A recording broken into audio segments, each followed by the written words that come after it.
Welcome to Sacramento Metropolitan Fire District's regular board meeting. Today is Thursday, September 14th, 2023, and we're starting off at 6 p.m. I'd like to call this meeting to order. Board Clerk, would you do the roll call, please? Yes.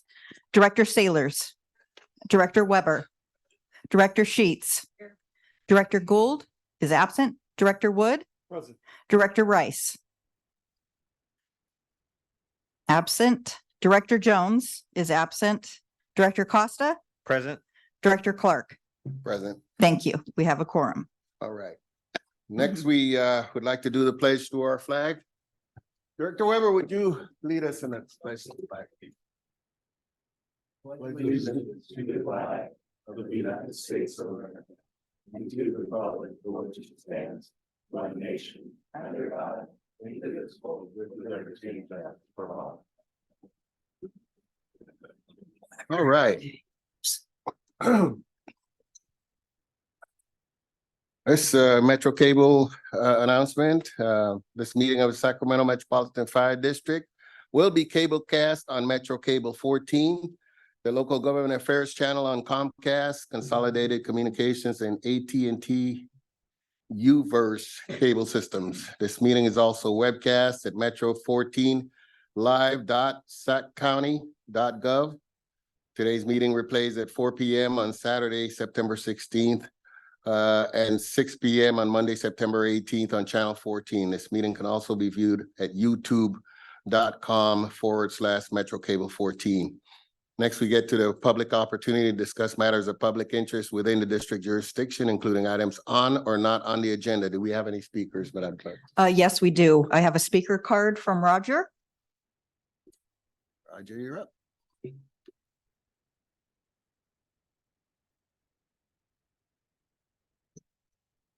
Good evening, Board of Directors. My name is Roger Mitchell, Chief House, top staff.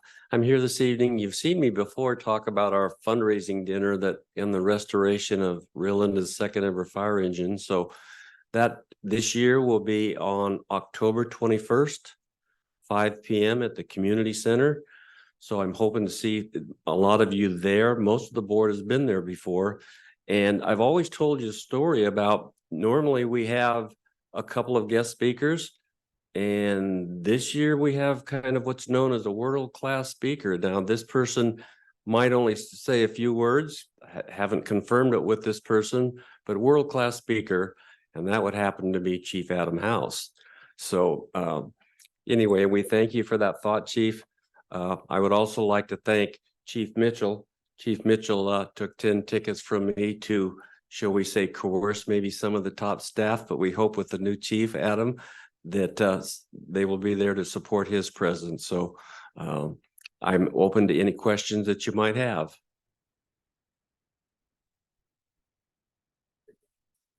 August 21st, 5 p.m. I'm October 21st, please. I'm sorry. So 5 p.m. We always say 5 p.m. because if you say 6, you can't start till 6:30 because people are pleasantly late. So we'll probably get started about 5:30. But it's one of the past employees of this district, a master mechanic named Scott Cochran, from your shop facility as a master barbecuer. So he's the one that's going to put the food together.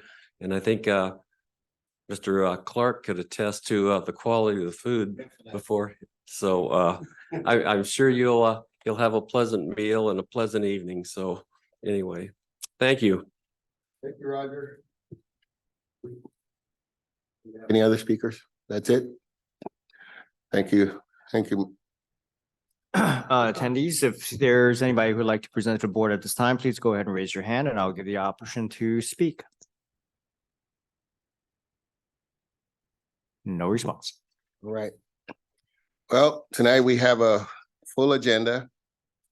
And we will try to move the items along as fast as possible so that you and the out there can go home and have a pleasant evening. So next item on the agenda is consent items. We directors, you've had a chance to look over the consent agenda and have any questions? Hearing none, I'll entertain a motion. Make the motion, please. Director Weber, I'll second. Director Wood. I'll Please. call roll. Director Sailors. Aye. Director Weber. Aye. Director Sheets. Aye. Director Wood. Aye. Director Costa. Aye. Director Clark. Aye. Thank you. Motion passes. The consent calendar is approved. All right. Next, we go into presentation items. The first one is a service delivery update, and that's Deputy Chief Mitchell.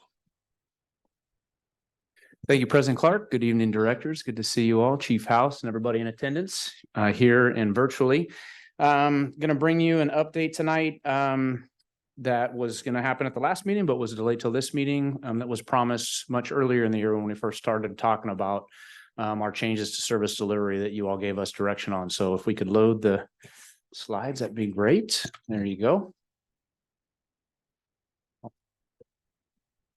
So just a quick overview. It's a short 90-slide presentation. Just kidding. It's only 9 slides. Just to talk about where we've been, where we're at, and where we're going, and then what we're going to do to measure the success of the actions taken. So just a reflection back in time here. Back on May 3rd, you gave us direction as staff to go look at some options for some changes to our service delivery system due to a number of factors. And following that, we came back to you at the meeting on May 19th at the regular board meeting. And you gave us direction and approved recommendations for moving forward with phases 1 and phase 2 of the proposal that staff presented to you. And then phase 3 would be looked at a future date. Phase 3 or any additional changes will be looked at a future date. The intent of that is just to make sure that we were doing this in a measured approach, that we didn't do too much too fast and not be able to actually see the impact of the changes, and also make sure that we were tracking on the fiscal side of the house, that we weren't doing anything outside of what we had budgeted for. And then during that time also promised you that status update that you're receiving tonight. Following that board meeting back in May, Interim Chief Haverty at that time reached out to all the members of the board and had some ideas about maybe increasing the numbers of changes that we did to kind of blend phase 1 and phase 2 together. The phase 1 was transitioning some FDMs over to MMPs.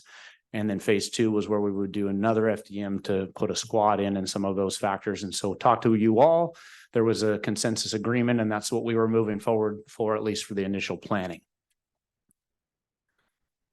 So that's where we started, where we're at. Initially, the implementation occurred. This was the initial plan to occur on September 3rd.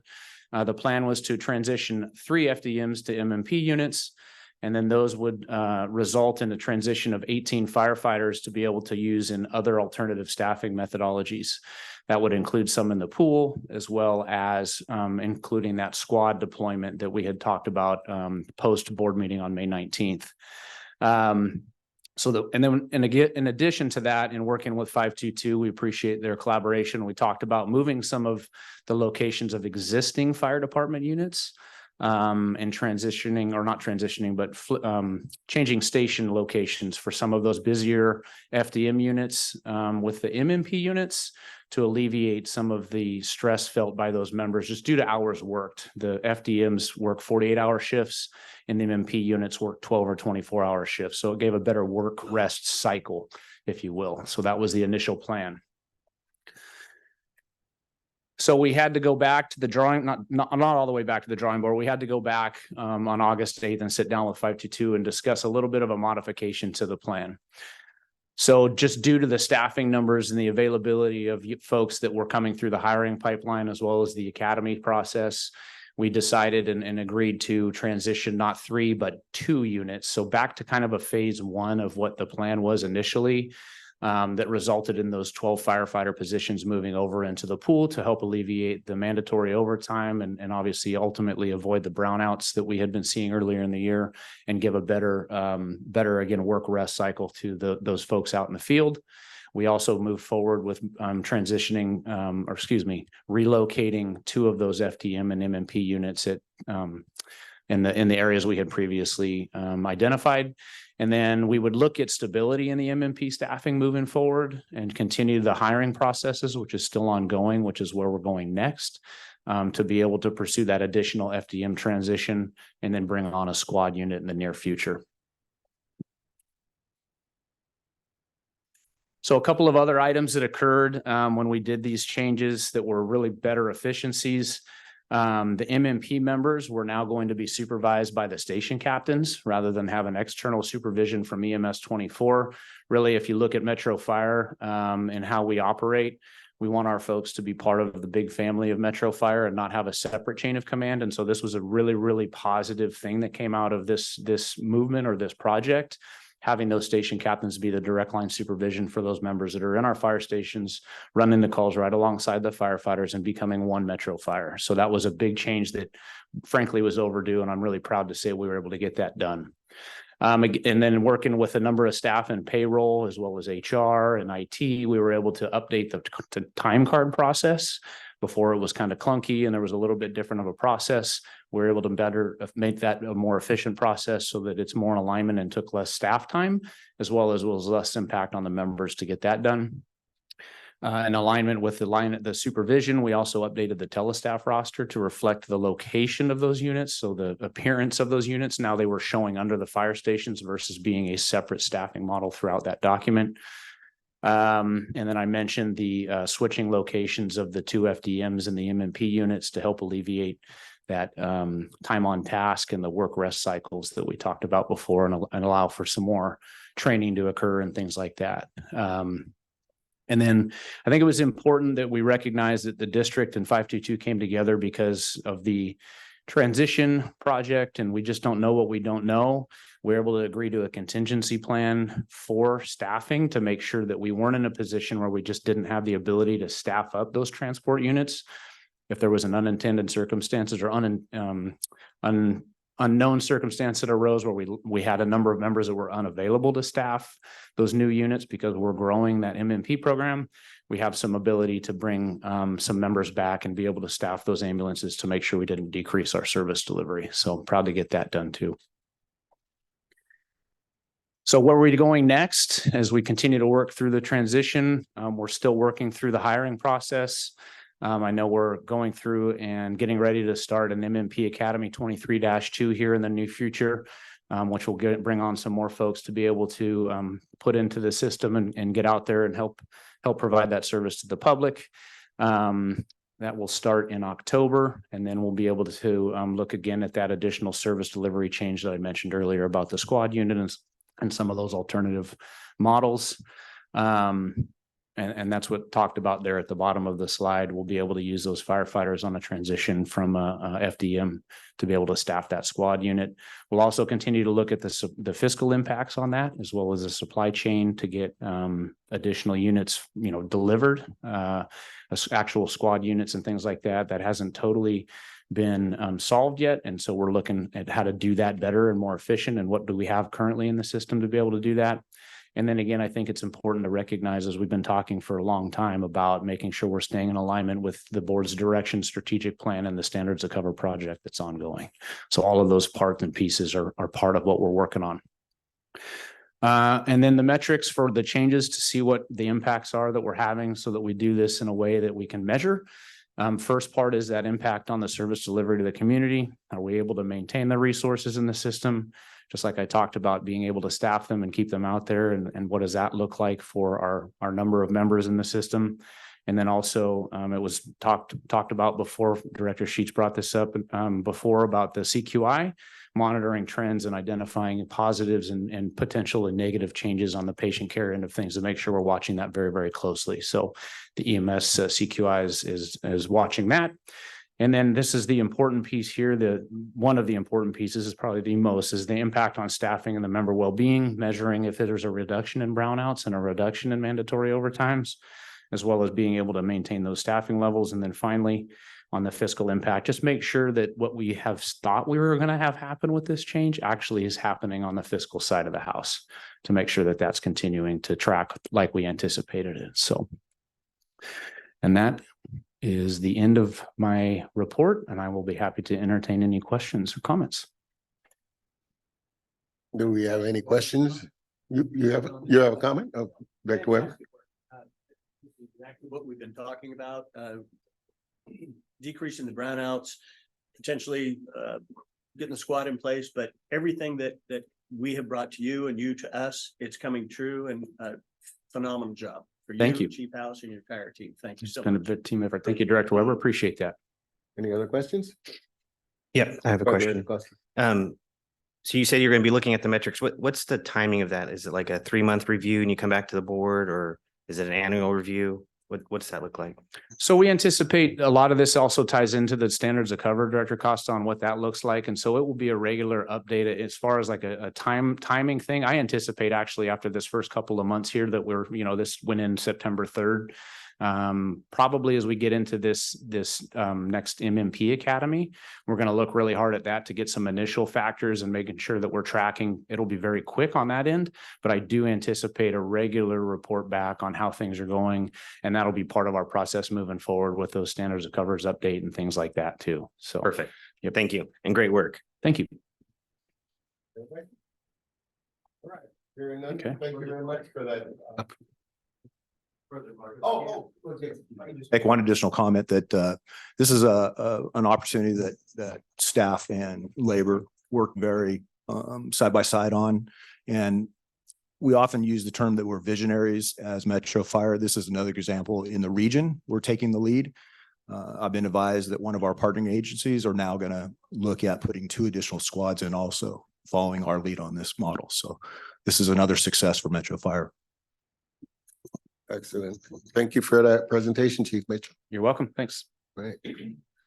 Next, we have the financial planning and budget policy, administrative policy 20221.01. And that would be CFO 2. Yes, good evening, Mr. Chair, board members, Fire Chief House, colleagues, and members of the public. For this item, I'll be presenting a new policy, the financial planning and budget policy. This administrative policy was brought to the policy committee on August 10th, and the committee asked that it go to the full board for consideration as well. Before I go too far, I want to acknowledge in my presentation, there are neither dollar signs or boxes. So we're in unfamiliar territory for your CFO. Hang on. Okay. Before continue, I do want to mention we're especially pleased to be able to present this because it does, the policy, as you'll see, we think it will improve transparency and predictability and stability of our budget processes. It's based on best practices of the Government Finance Officers of America and the California Society of Municipal Finance Officers. So 2 leading organizations in the budget world. And we did get some support from other, or examples, I should say, from other local agencies, including the Orange County Fire Authority. So with this slide, I'm just going to go over the highlights for the next few slides here. So first off, it defines commonly and critically important budget terms such as the balanced budget and constant staffing and operating revenues. A balanced budget is now defined as a budget where operating revenues and one-time transfers in are greater than operating expenditures. It allows us to recognize one-time revenues for the fiscal year and determine whether the budget is in fact balanced. And this has been existing practice, but we're seeking through this policy to memorialize it. It also memorializes the existing budget development process milestones, articulating a timeline and principal steps for developing the preliminary, the final, and the mid-year budget. Specific obligations by the finance division and other divisions are also spelled out more in the policy. It also describes the existing process and approval levels needed for budget transfers. We currently have forms to do that and which guide when we would come to the board at what thresholds and so forth. It's now spelled out in the budget, not just on a form. The budget policy, I should say, not just a form. And it finally expresses the district's intent to propose balanced budgets for all funds. Continuing on, the budget policy includes a statement of intent that the district will build up balances for capital expenditures and accelerating payments for unfunded liabilities, like your SCRS payments or PERS or OPEB liabilities. It also requires that all known prior year budget adjustments affecting the general fund reserve calculation for that year be recognized in the final budget. So this is a change of practice now where instead of waiting till the mid-year to recognize savings, it's typically savings, but it could be expenditures at the end of the fiscal year, say on June 30th, instead of waiting until the mid-year budget, which is in March, we're now doing that much earlier. We're doing it in the final budget. It is common practice, and it is generally bringing more transparency to the budget. You'll be able to see sooner what actually happened in the prior year.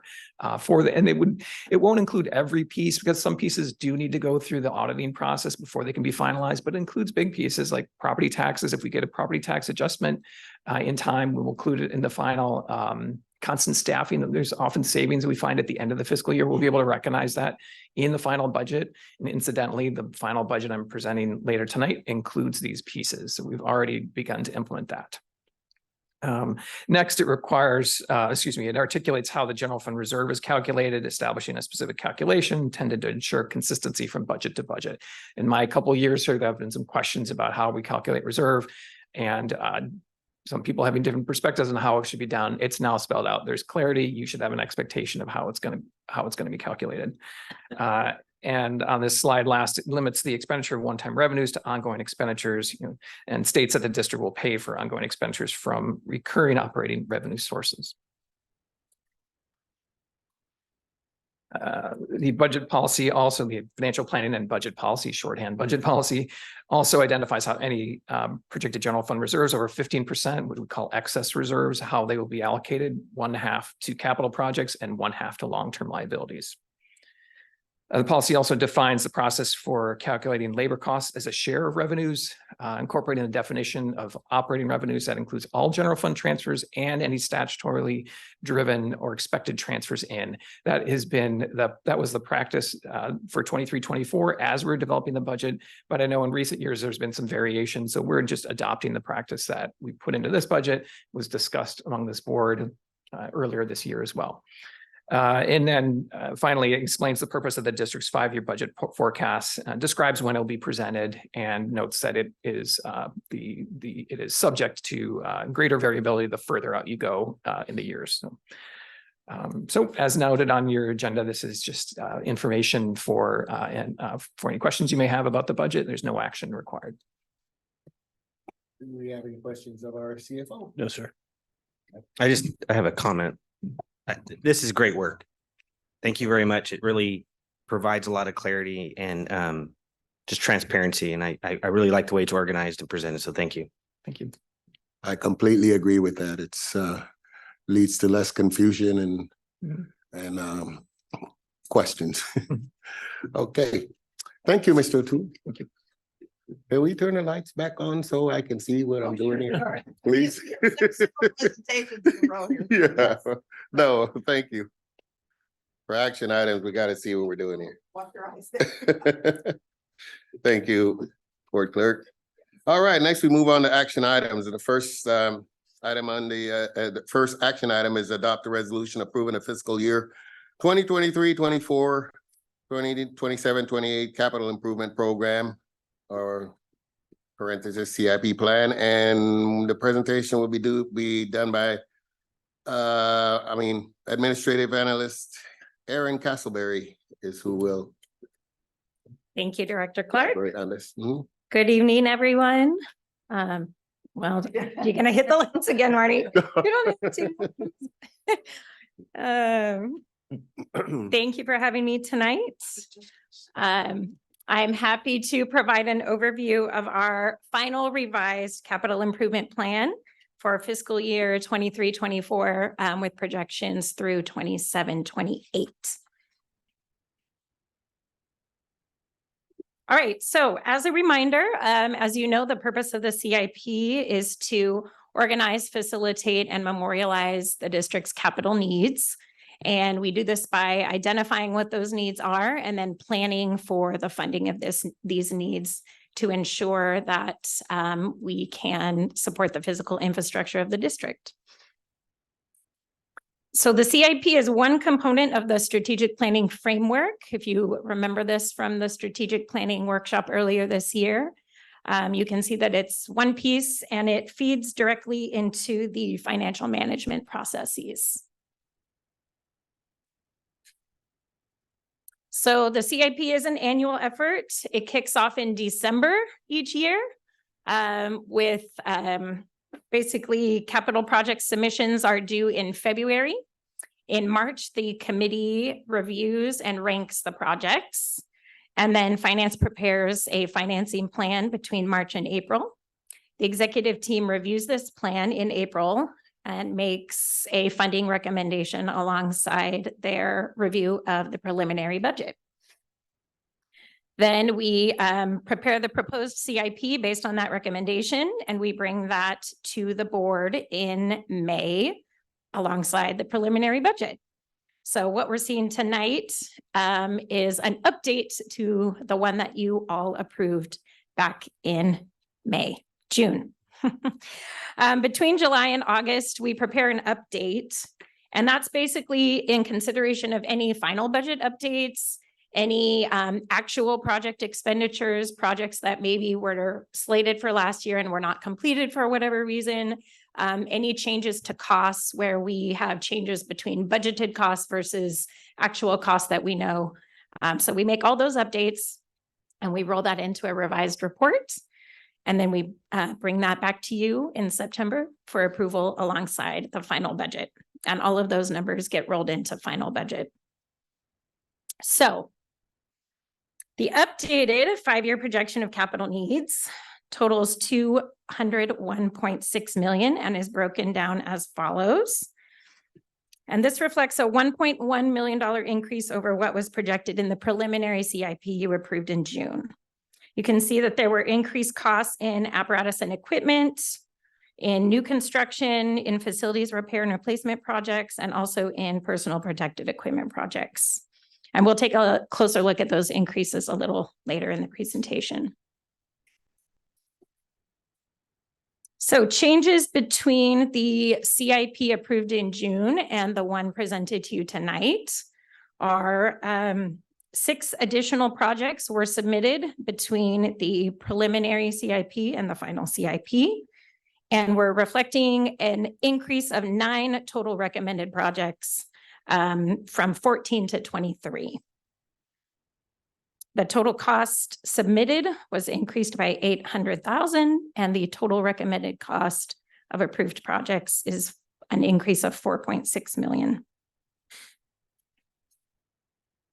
So the new recommended CIP does include some changes to 5 projects that were already approved, and these changes simply reflect actual costs versus projected costs. So when we prepare this in May, a lot of times we're using estimated budgetary figures for procurement. These reflect changes in those costs based on what we know now. So there was an increase of $405,000 in these project costs.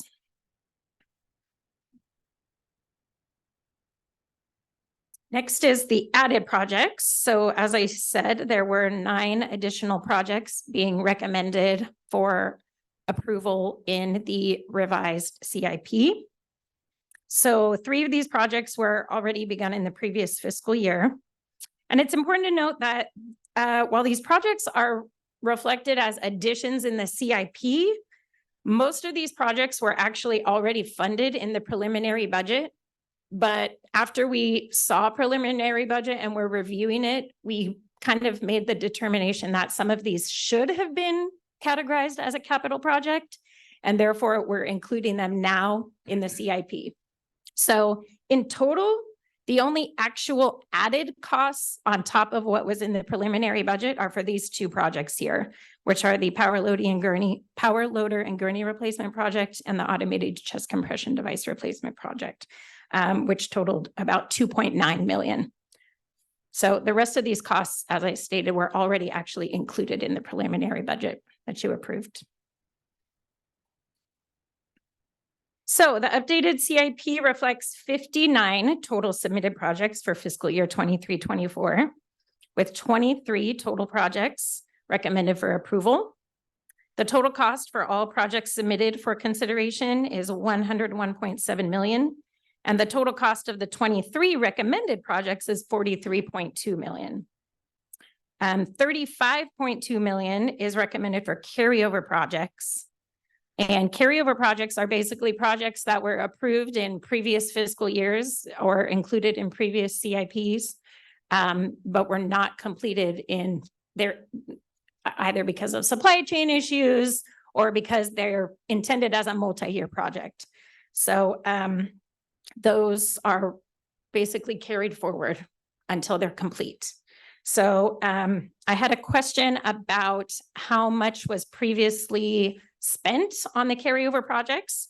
And so 4 million has already been invested in previous fiscal years on our carryover projects. So the 35.2 million is the remaining amount on these projects that are carrying forward. And then we have 8 million recommended in our fiscal year 23-24 projects. So carryover projects, as I said, make up the largest portion of the recommended funding at 35.1 million. They are categorized here: apparatus and equipment replacement at 9 million, new construction projects at 23.7 million, and land acquisition at 2.4 million. New projects.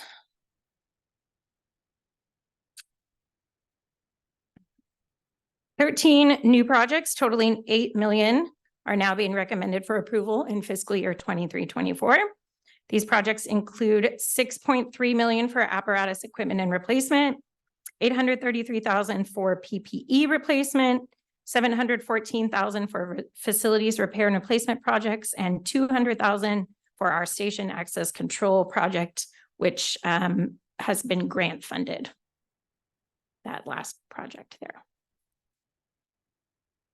So 36 of the 59 projects are not being recommended for approval in fiscal year 23-24, resulting in a total unfunded need of 58.5 million. This need includes 24 million in new construction, 18.2 million in apparatus and equipment replacement, 12.2 million in facilities repair and replacement projects, 3.7 million in other miscellaneous projects, and 270,000 in personal protective equipment replacement. So our next steps, once the revised CIP is approved tonight, staff will be able to initiate these projects, initiate the new projects, and move forward with implementing the CIP. And then we do it all over again, starting in December. So we have a couple months off, and then we're back to CIP development again in preparation of next year's CIP. So that concludes my presentation tonight, and I thank you for your time, and I'm happy to answer any questions you have. Do we have any questions for Ms. Castleberry? Do not. Hearing none, thank you very much for your presentation. Next we go to, we need to, I know, we gotta adopt the resolution. Yeah, we gotta adopt it. It's an action item. Okay. Recommendation to adopt the resolution. Okay. Second. Director Wood has a motion and a second by Director Costa. Please call the roll, please. Yes, Director Sailors, Director Weber, Director Sheets, Director Wood, Director Rice is absent. I don't know why I keep saying his name. Director Costa, Aye. Director Clark. Aye. Thank you. Motion passes. Next, we are gonna, we have a next action item is adopting a resolution adopting the fiscal year 2023-24 final budget. And the presentation is gonna be done by, of course, our CFO O'Toole. The way I will, after his presentation, the way we wanna do the deal with this is I'll call out each resolution and then we get a motion a second. That way we can move it along faster, being that we have such a heavy schedule tonight. Mr. O'Toole, please proceed. What does that? Thank you and good evening again. I'll be presenting the final budget for fiscal year 23-24. And it's built on the most recent approved budget, the 23-24 preliminary budget, which you approved in June. So we're talking about changes over the last couple months tonight. And as well as looking back at changes from the prior year, fiscal year 22-23. So our agenda for tonight is fairly straightforward. We'll be looking at the fiscal year 23-24 final budget overview. I have an overview slide for the high level numbers. that are often asked about in our budget. And then we'll look more carefully at revenues and expenditures. And we'll include a long-term forecast, which has been updated since the preliminary and incorporates the policy we looked at earlier tonight. And a quick reference to the CIP and where we'll, because of the CIP funding is built into the budget, and note the projects there again. And finally, a recommendation and any questions you may have. So this is the summary slide, if you will, of the budget. You can see general fund and all funds displayed there. So in terms of how big our budget is, if you look at the all funds column, our revenues are 322 million, and our expenditures are 351 million, and our net transfers are almost 15 million, 14.9. We have a negative change in fund balance, which I'll speak to just in a moment. On the general fund side, 271 million, expenditures of 285, but with net transfers in of 20, we have a change in fund balance of almost 6 million. For reference, in the preliminary budget, the change in fund balance was about 1.2 million. So we're doing the transfers to the general fund have increased substantially since the preliminary budget and the final. The all funds column there, the 14.3 million, what that represents is not negative fund balance. It's a change in fund balance across other funds. And as we'll see in a couple slides, the special projects fund is 12.9 million.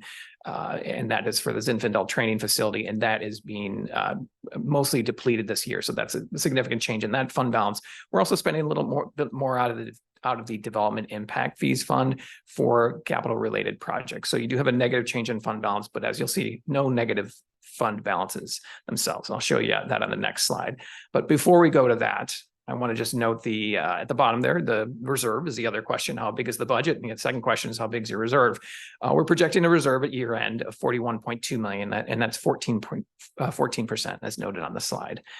When we presented this for the preliminary budget, the figure was 37.3 million and 12.8%. So it has crept up a bit, and we're getting a little closer to the 15% goal, but not quite there for the projected year end. This is in fact our largest general fund reserve ever, but of course our expenditures are increasing, so the reserve percentage is not quite climbing as high as it has been once before. So with this slide, this is, I know this is a busy slide, but it's important, so I want to spend a few minutes on it. What you're seeing across the second row there is 7 funds, the 7 major funds that are part of our budget. And then the first gray line at the top is your starting balance. So on June 30th, what was the balance for each of those funds? And then let's say the unshaded 4 rows that below, that is the activity that's occurring during the fiscal year.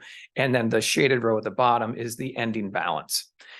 Think of it as, I've used this metaphor before. This is your savings and your checking account. So the savings is the gray rows. That's where you're saving for a rainy day. You're going to buy that house or boat or whatever, and whatever your sort of major purchase you have in mind. And then the unshaded rows, that's more of your transactional, your checking account. So ins and outs of paying your mortgage, paying the rent, whatever the case may be. So kind of that's what you're looking at for each of the funds in theory. Let's see. So just to start with the general fund, these are numbers I mostly went over. So we had at the end of last year, we had a balance of 35.3 million. We had the revenues and expenditures I just mentioned showed on the prior slide, and then we end up with that number also just shown for almost 41.2 million. Capital facilities, we had an ending balance or starting balance, if you will, on July 1, 23 of 6 million. We have expenditures of 19.9 million. We have other transfers in of 14.7. So we have a negative change in fund balance of almost 5.2, but the fund itself has a positive fund balance of 843,000. In the leased properties fund, not as nearly as much activity, but you can see there's a starting balance of 713. We have revenues of almost 1.2, expenditures and transfers leave us with a balance of 1.2. The grants fund is a timing issue there. The starting balance is negative there, and then we get in the revenues and the expenditures, and then it's a grants fund. It's essentially a cash fund. If we're doing our job, we're getting in grants and we're spending that money as quickly as we can. So the ending balance will be 0. And that's what we like to see in our grants fund. The development impact fees fund, as I mentioned, we had a balance of 4.2. We're going to spend a little more from it this year because of that CIP and some of the capital investments and capital projects and fire station investments. that were just mentioned in the CIP presentation. So the change in fund balance is -3 from the 4.2. You end up with a balance of about 870,000 on June 30th next year. The IGT fund, we had a little bit of a carryover balance of 866,000. Revenue is really quite large from what we've seen historically. We're now to 42 million there, expenditures of 14, and then transfers out. As we know now, the IGT fund is going to the general fund. Those are the functions that it serves now, and so we will deplete that. We expect to deplete that fund by the end of this fiscal year. And the special projects fund just mentioned, so we had a balance of about 12.9 when we started. We expect to spend all of it and then end with a balance of 0. So, and then the totals at the right, the all funds in the unshaded rows are numbers we just went over. So we had the revenues of 322, expenditures of 351, and so forth. But we will, across all funds, have an ending fund balance of about 44 million. So as you can see, a lot of our fund balance is general fund. Okay, so now we'll look at general fund revenues and expenditures, starting with on the revenue side. The shown on the budget, there's a 271 million. That's actually a $16.4 million increase from the prior year. Property taxes are up by 10.6 million. They're just at 202 million. Charges for services are up by 4.3 million. Part of that is the medic fees, which are now at 46.9 million. That's a $2.4 million increase and includes the July 2023 fee adjustment that the board adopted in June. And for historical perspective, this is expected to be our 11th consecutive year of property tax growth and our 13th consecutive year of total revenue growth. So the train rolls on with positive property tax growth. And as you'll see, we expect that to continue in our forecasted years. Net IGT revenues, there's the total there. We expect the revenue transfer to general fund to be 29.2 million, which is $20 million more than last year. So real significant jump. Of course, last year was a 6-month year because the program started on January 1, 2023. So you got 6 months of revenue, but still it's a sizable jump. Total revenues and other financing sources, 291.3 million, which is $32.4 million higher than last year. Let's talk about IGT funds for just a moment, as some of this is a refresher. The IGT funds revenues are transferred to the general fund, as I just stated, and as noted on the slide, there are 2 programs. There's the voluntary rate range program piece and the public provider ground emergency medical transport program piece. The VRRP, it's an intergovernmental transfer program, of course, and district funds are transferred to the Department of Healthcare Services, who combines other local agency funds who are performing similar medical transport services and to pull down federal funds. And we expect in 23-24 to receive 16.3 million in revenues, but of course we have to put up 6.7 ourselves. So the net gain is about 9.6 million on VRRP. On public provider ground emergency medical transport program, it also supports certain Medi-Cal beneficiaries and replaces the former GEMT program with a flat payment of $1,065 per transport, which is substantially higher than previously, as you see there. But significantly in 23-24, we expect 27 million. We expect in 27 million in revenues, and then we have to IGT, we have to put up 7.4 million. So you get a net income of 19.6. So you take the 9.6 and the 19.6 and you get the 29 million that was just shown on a previous slide. Moving from revenues to expenditures, again, projected expenditures of 285.4 million, which is 27.5 million more than last year, which is a 10.6% increase. The labor budget is a large part of our budget, of course. 240.1 million includes both compensation and benefits, and that's 20.1 million or 9.1% higher than 22-23. Labor costs will be, as noted on this slide, will be 82.5% of general fund revenues and net IGT transfers in. Again, that is the calculation based on the policy that was before you tonight. And service and supplies, as noted, will be 42.5 million, which is a 22.5% increase over 22-23. So a larger percentage rate increase in service and supplies than we saw in the labor budget. So on the expenditure side, there are on the total compensation noted, there's 134.4 million. And of the $240 million total increase, and wages are $11.8 million higher. That's reflecting the 6% raise in January 2024, pursuant to the most recent memorandum of understanding that is built into the budget. We also have decreased constant staffing overtime of 5 million. The reason for that decrease is mainly two factors. We do budget all positions as filled when we start the fiscal year, so that reduces the constant staffing estimate, if you will. But also the MMP program that the presentation we heard earlier tonight, those dozen firefighters who would go into the pool, we budgeted in that savings, so it does reflect the more updated numbers that you received in your presentation tonight. Also, we have incentive pays for EMT, paramedic, education, hazmat, longevity, added 2.9 million.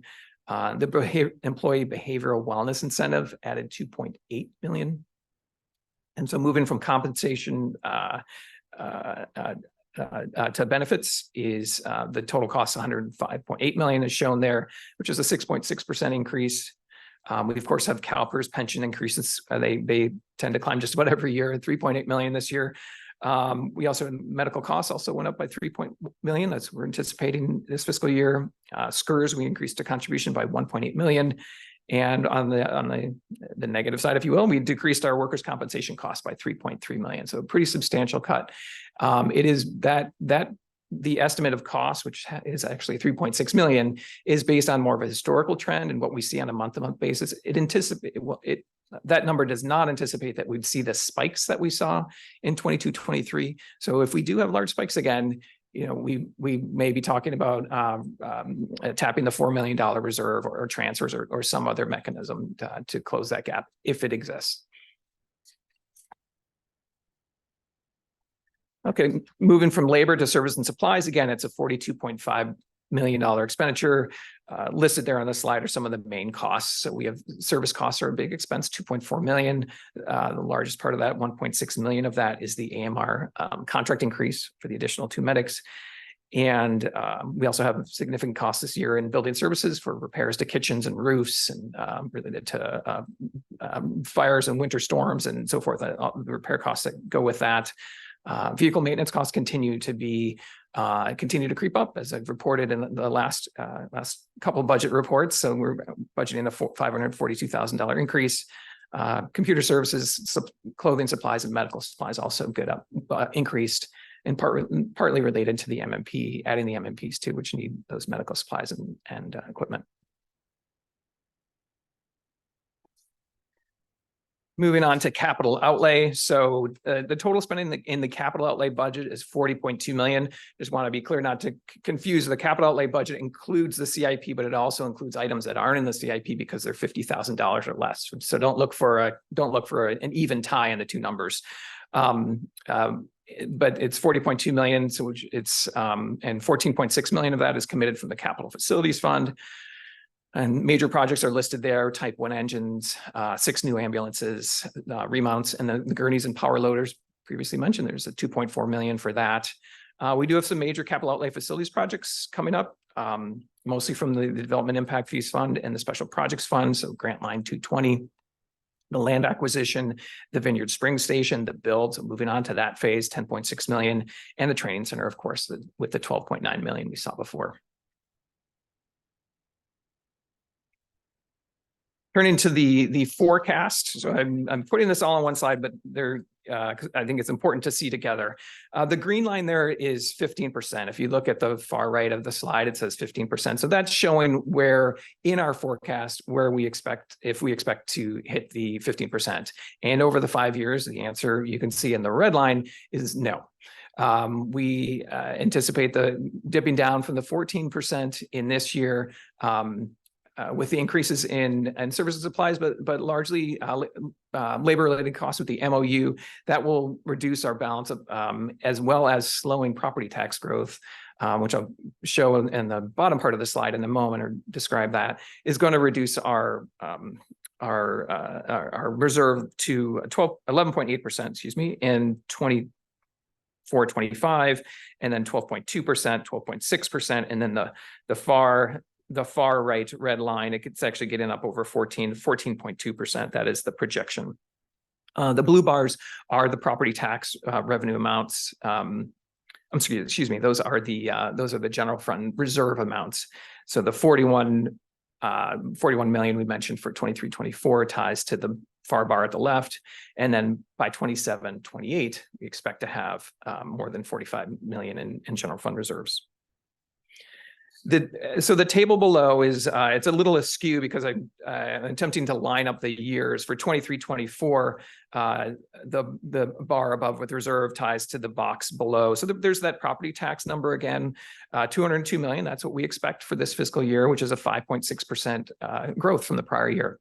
But then as you look a little further out, we do expect property tax growth to slow down to 3.2% and staying in that range for the rest of the forecast. You know, this information is based on what's provided by our property tax forecast consultant, and we check in every few months for updates and so forth. But this is the latest and greatest in terms of what the projected growth would be.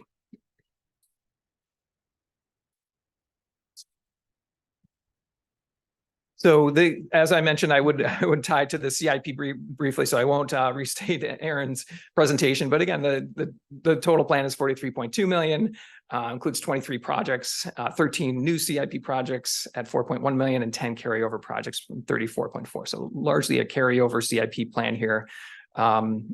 From the funds themselves, where we are drawing from, the capital facilities funds contributes 14.6 million, development impact fees 13.1, as noted on the side, special projects fund again the 12.9, with lesser amounts by the general grant and leased properties fund.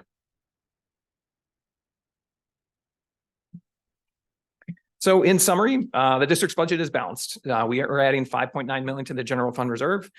And the reserve percentage is increasing from 12.8%, which what we had in the prelim, to now 14%.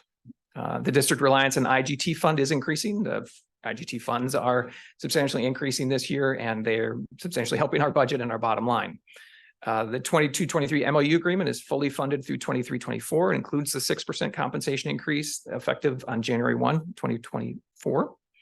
And again, we expect persistent budget pressures and lower general fund reserves in the forecast as tax revenue, property tax growth slows and cost growth, labor, service, supplies, capital infrastructure accelerates. That's built into the forecast that you saw earlier.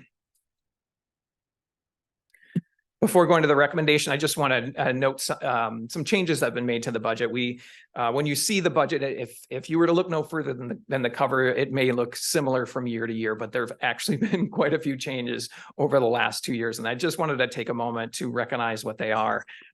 Many of them are. This is not the complete list. Last year, we added I won't go through every line, but last year we did add a forecast. The 5-year forecast is now included in the budget for anyone to pick up and see at that point what was the district anticipating in terms of their general fund forecast. The CIP was new last year. The budget also tied into that. We have district comparisons. So we compared ourselves to Orange County Fire District. We have information on demographics and employer. We have regional information about, so if someone picks it up, they want to know more about the area that we serve and the community. We have that information now. Importantly, if you dig into the division section, each division now has performance measures, has goals, has recent successes. So there's a lot of good information about what's going on in the department, what they were able to achieve in the prior year. And acronyms and budget definitions don't hurt either. So we added those last year. This year, we added a few more pieces. Labor costs as share of revenues, as shown there.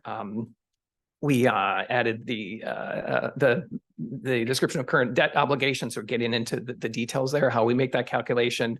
Our budget process is described. We have our strategic plan bullets are in there now, so people want to be able to find our strategic plan major goals are listed in there as well. We have an economic outlook. All these pieces, the pieces from 22-23 were very helpful in us securing the CSMFO Excellence Budget Award.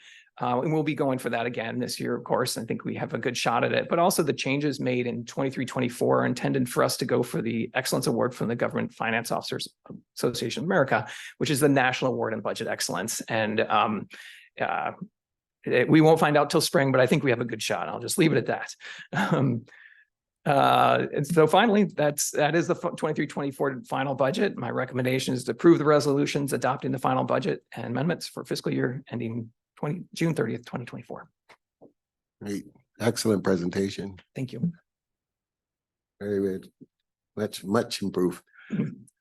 Okay, do we have any questions before we go on to adopting this? Okay, well, we're gonna adopt this resolution, but what I'm gonna do is we got A through H, and the first thing I'm gonna do is resolution 2023-24 final budget for the general operating fund 12A. But after that, I am not gonna go through the 2022 fiscal budget. I'm just gonna go operating fund, capital facilities fund, and so on and so forth. That way we move this thing along.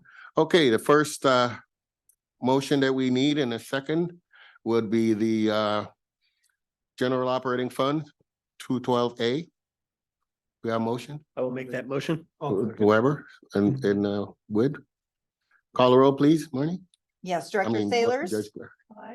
Director Weber, Aye. Director Sheets, Director Wood, Aye. Director Costa, Aye. Director Clark. Aye. Motion passes. Next, we go to B, capital facilities fund 212D. You know, make the motion. I'll second. Okay, got a motion by Director Weber and a second by Director Wood. Call the roll, Direct, please. yes, Director Sailors, Aye. Director Weber, Aye. Director Sheets, Director Wood, Aye. Director Costa, Aye. Director Clark. Aye. Thank you. Motion passes. Next, we go to C, pension obligation bond fund 212E. I'll make that motion. Director Wood, Second. Director Costa. Call the roll, please. Costa, yes. Director Sailors, Aye. Director Weber, Aye. Director Sheets, Director Wood, Aye. Director Costa, Aye. Director Clark. Aye. Thank you. Motion passes. Next, we go to D, the grants fund 212G. Motion, I'll make that motion. Director Wood, Second. Director Costa. Director Sailors, Aye. Director Weber, Aye. Director Sheets, Director Wood, Aye. Director Costa, Aye. Director Clark. Aye. Thank you. Motion passes. Next, we go to E, development impact fees fund 212I. No, that's L, sorry. I'll make that motion. I'll second. No, it's I. Aye. Oh, it's I. Yes, it's I first. That's right. Okay. Capitalized. I'm sorry, Okay. who made the motion second on that? Motion. Director Costa. Oh, yeah. Costa Costa and and Wood. Wood. Okay, second. perfect. Director Sailors, Aye. Director Weber, Aye. Director Sheets, Director Wood, Aye. Director Costa, Aye. Director Clark. Aye. Thank you. Motion passes. Next, we go to F, lease properties fund 212L. I'll make that motion. Second. Director Wood, Director Wood motion, second by Director Costa. Director Sailors, Aye. Director Weber, Aye. Director Sheets, Director Wood, Aye. Director Costa, Aye. Director Clark. Aye. Thank you. Motion passes. So we go to G, IGT fund 212M. I'll make that motion. Director Wood, Second. Director Costa. Director Sailors, Aye. Director Weber, Aye. Director Sheets, Director Wood, Aye. Director Costa, Aye. Director Clark. Aye. Motion passes. Finally, we get One more. to H, yeah, special project funds 212S. I'll make that motion. Director Wood, Second. Director Costa. Great. Director Sailors, Aye. Director Weber, Aye. Director Sheets, Director Wood, Aye. Director Costa, Aye. Director Clark. Aye. Thank you. Motion passes. All right. Third action item is the bid award for power loader gurney replacement, and that would be BC Scott Perryman and EMS Captain Jeremy Crawford. To the podium, please.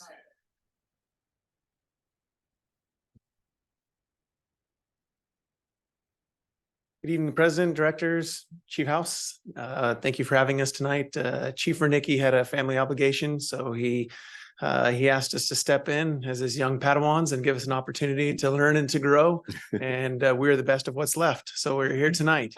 We're excited to represent the EMS division here at Metro Fire. We run a lot of medical aids, and our main priority is, of course, excellent patient care.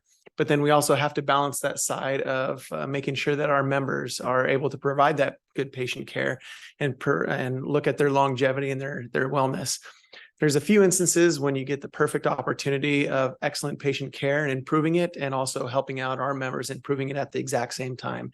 And this is one of those opportunities that Captain Crawford is going to talk to us about in our power load gurneys. Thank you, Chief. Good evening, all.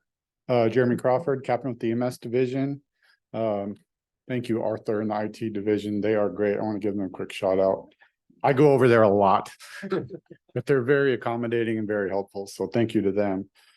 As Ms. Castleberry noted in her CIP presentation, this gurney and power loader project did get added. We've got quite the fleet that does need replacement, and that kind of comes, as with Chief Perryman was saying, with the amount of calls that we run and the wear and tear that we put on this equipment.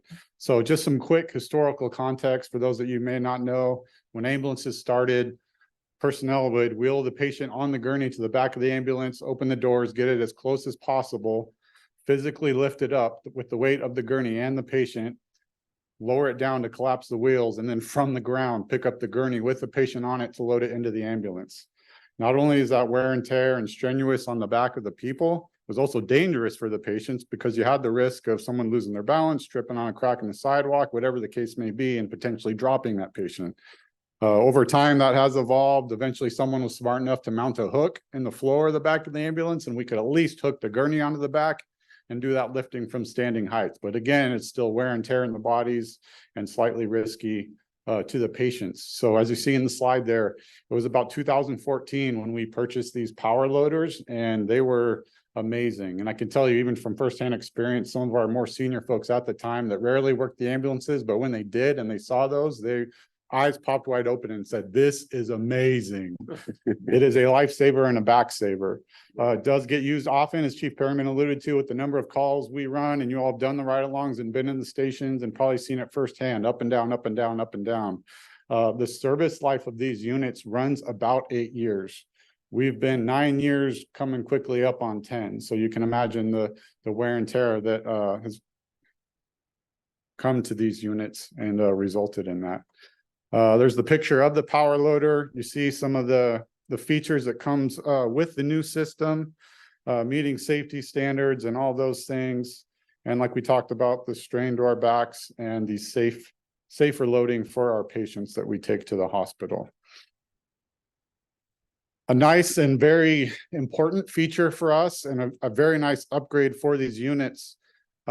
These power loaders have Bluetooth technology, so our folks in the fleet division can actually track and look at units on our rigs, see which one's getting used a lot, which one may not be getting used much at all. So we can swap those out and kind of distribute the usage as we need to help maintain the life and usability of this equipment. And being such a large client that we are and a high priority for Stryker, Matt Moose in our fleet division does a good job of maintaining and fixing these when need be, if he can. But we've got that direct connection and relationship with Stryker. We've got a certified technician in the area that when Matt calls, they come and will make the fixes for us as need be. So moving forward, like I said, Ms. Castleberry noted this in her presentation. Roughly 2.8, as you can see there in the fiscal impact. We did this or want to move forward with this purchase with the Savick Group is the company that we used is actually, and finance can confirm this with you as well, but saved us some money going through them, and they already did the 3-bid process for us. So it makes it a seamless transition. Along with that seamless transition is the training that would be needed for our folks. It's essentially the same as what we're already using today. So it's not going to be this huge orientation or trying to get our folks educated. They're already familiar with the system and how it works. So should I give my recommendation now, or do you want to answer questions? Then I give it. This is my first time. Make a recommendation now. Okay. Staff recommends that the board approve a bid award to Stryker for the purchase of 30 Power Pro 2 cots and 38 power loaders, utilizing a master cooperative purchasing agreement administered by the Savick Buying Group. And now I'm happy to answer any questions you've got. Did a great job for your first time. Oh, thank you. We have any questions? Oh, okay, we have a comment. Presentation. Okay. Thank you. I honestly can't take credit for it. I'm just the messenger. Captain Brett Randall, his last day in EMS was today. This was his baby, but again, with collaboration with finance and everything we do here is a team effort. So, but yeah, I'm just the messenger, but appreciate it. I have a question. What do we do with the units that we are, So the units we currently have actually been leased. And so with the, Stryker will get those back. oh, And the sooner we move forward with the deal, there's about, I think, a 6-month window to where we still have those under contract. We're actually going to get credit for those that get returned once we get excellent. the replacements, the new units. Yeah, that's a great tool that we utilize in our ambulances. It saves not only all these issues with the workman's comp and all the Absolutely, injuries and all that kind of absolutely. stuff. And it's also worth noting, if you saw in Miss Castleberry's line item there was the power loaders and the Lucas device, the automatic CPR devices. Yeah, That was only listed at $81,000, and not that $81,000 isn't anything to scoff at, but if Right. you look at the cost of this medical equipment, that's because we learned instead of doing a bulk order and having to replace our whole complement, is moving forward, we're purchasing a few at a time in incremental purchases as opposed to one large order. So moving forward with the gurneys, we look to do that as well as part of the CIP. But as I said, unfortunately, we've had this current fleet of what we have for so long, and they're well beyond their life. So once we get these replaced and moving forward, we're gonna be smarter and making those smaller purchases excellent. a little more often. Director Sailors, you have a comment or? question? On these loaders and gurneys, is there a weight limit on them now? There is, I believe it's 750 pounds with the newer gurneys that we would be purchasing. Great. Wow. Yes, Do we ever test those limits? Yes. the manufacturers do. Oh my gosh. 700 pounds. Wow, that's heavy. Mr. Chair, I'll make a motion. We adopt staff recommendation. We have a motion by Director Wood, a second by Director Sheets. Call the roll, please. Yes. Board Clerk. Director Sailors, Aye. Director Weber. Aye. Director Sheets, Hi. Director Wood. Aye. Director Costa, Aye. Director Clark. Aye. Thank you. Motion passes. Thank you very much for your presentation. Thank you That was all. Excellent. All right. Last item on the action item is election of special district representatives to Sacramento Local Agency Formation Commission, LAFCO. Well, basically the recommendation is to, Yeah. did go you want to ahead. go first? No, go. I mean, you have the staff report and Right. Right. The recommendation is to cast a vote for candidate for the special district commission seat number 7 to LAFCO and authorize the board clerk to submit the official ballot with the selected candidate and whether they should conduct future election proceedings electronically. You've all read do you have anything to add?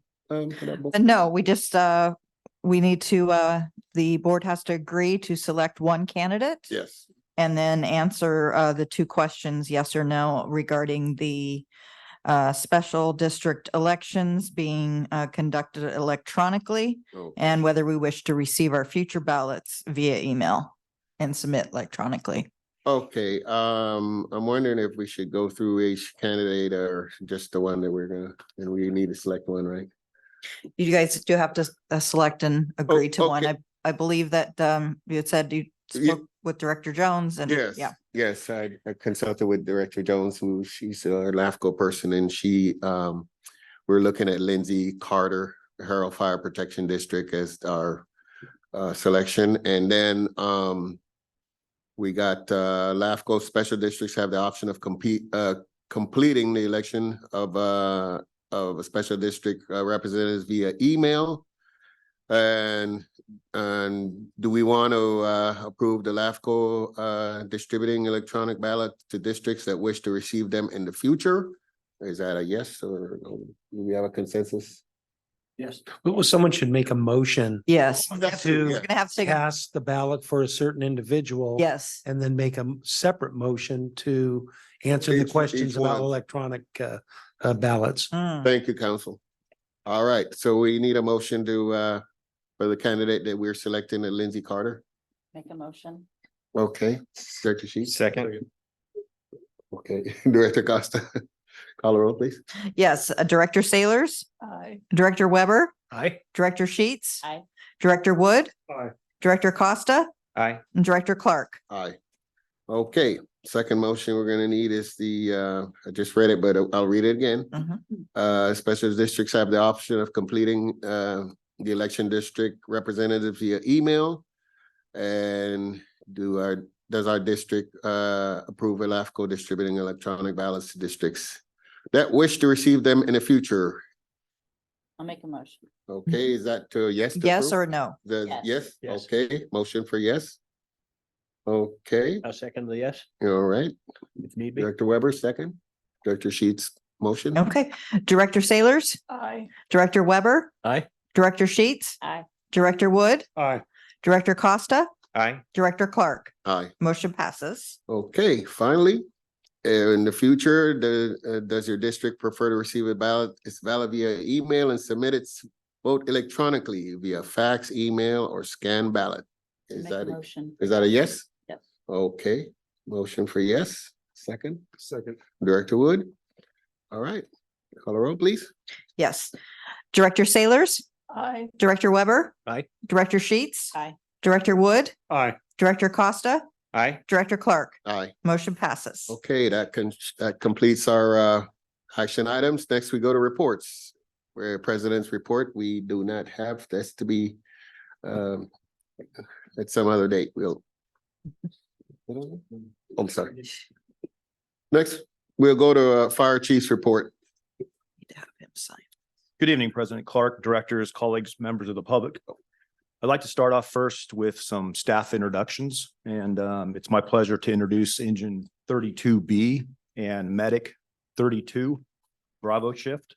That's Captain Eric Eichelman, Engineer Boyle Levesque, and Firefighter Dylan Jensen, Firefighter Paramedic Corey Mitchell, and Justin Palusha.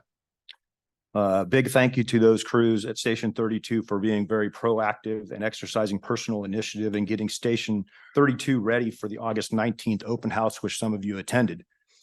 This internal team effort saved the district approximately $40,000 by their internal efforts by not going out to outsource this or for bid.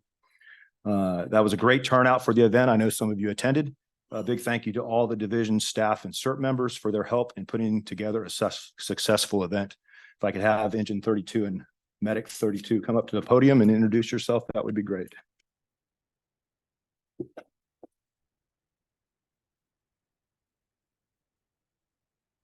Eric Alekman, Dylan Jensen, Justin Paglusha, Corey Mitchell. Bo Levesque. All right. just say a few quick words on behalf of these guys, and we're just a third. There's two other shifts, 15 of us in total, that did the work over at Station 32. We respond to a lot of emergency incidents, 24/7, 365 days a year. It's a lot of work.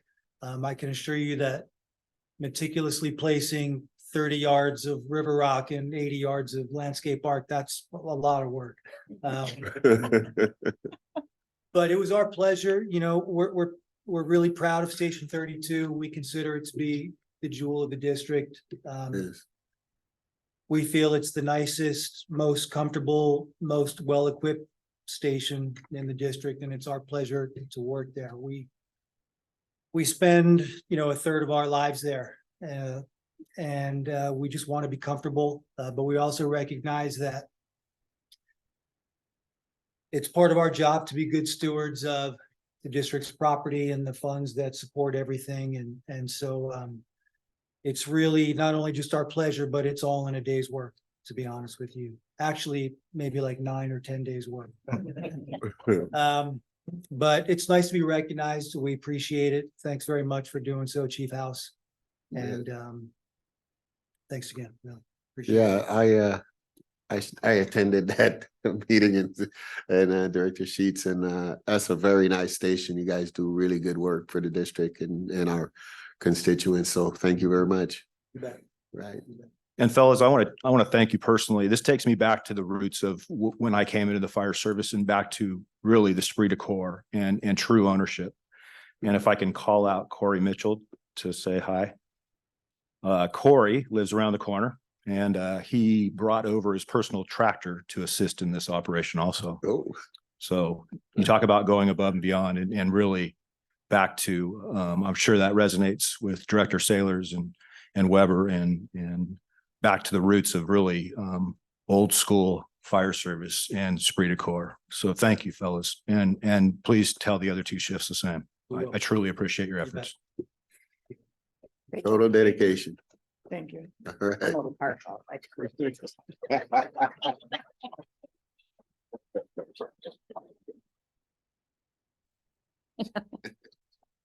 Okay. All right, and I'm going to continue some introductions with some new hires. We appreciate that. Yes, absolutely. So I'm standing up to my promise where I see us going in the future, and I think this is extremely important. So thank you for the opportunity for doing this. If you can please join me in welcoming Kyle McDonald, who has been hired for legislative analyst in the Planning and Development Division effective August 14th. Kyle, please come up to the podium, please, and introduce yourself.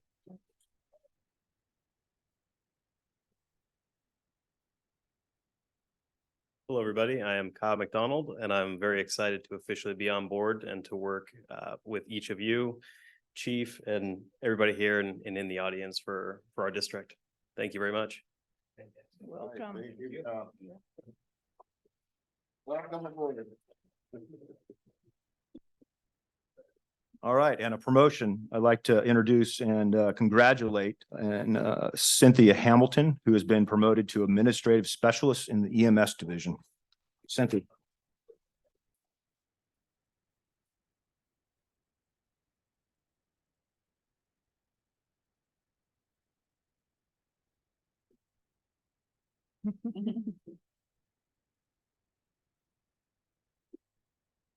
Good evening, everyone. A little about myself. When I started here, it was in 2013 as a temp office tech.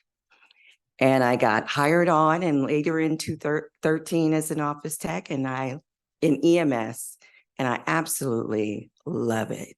In my opinion, it's the best division. As the fire chief said, I recently got promoted and I am glad that I was able to stay in a division I love so much.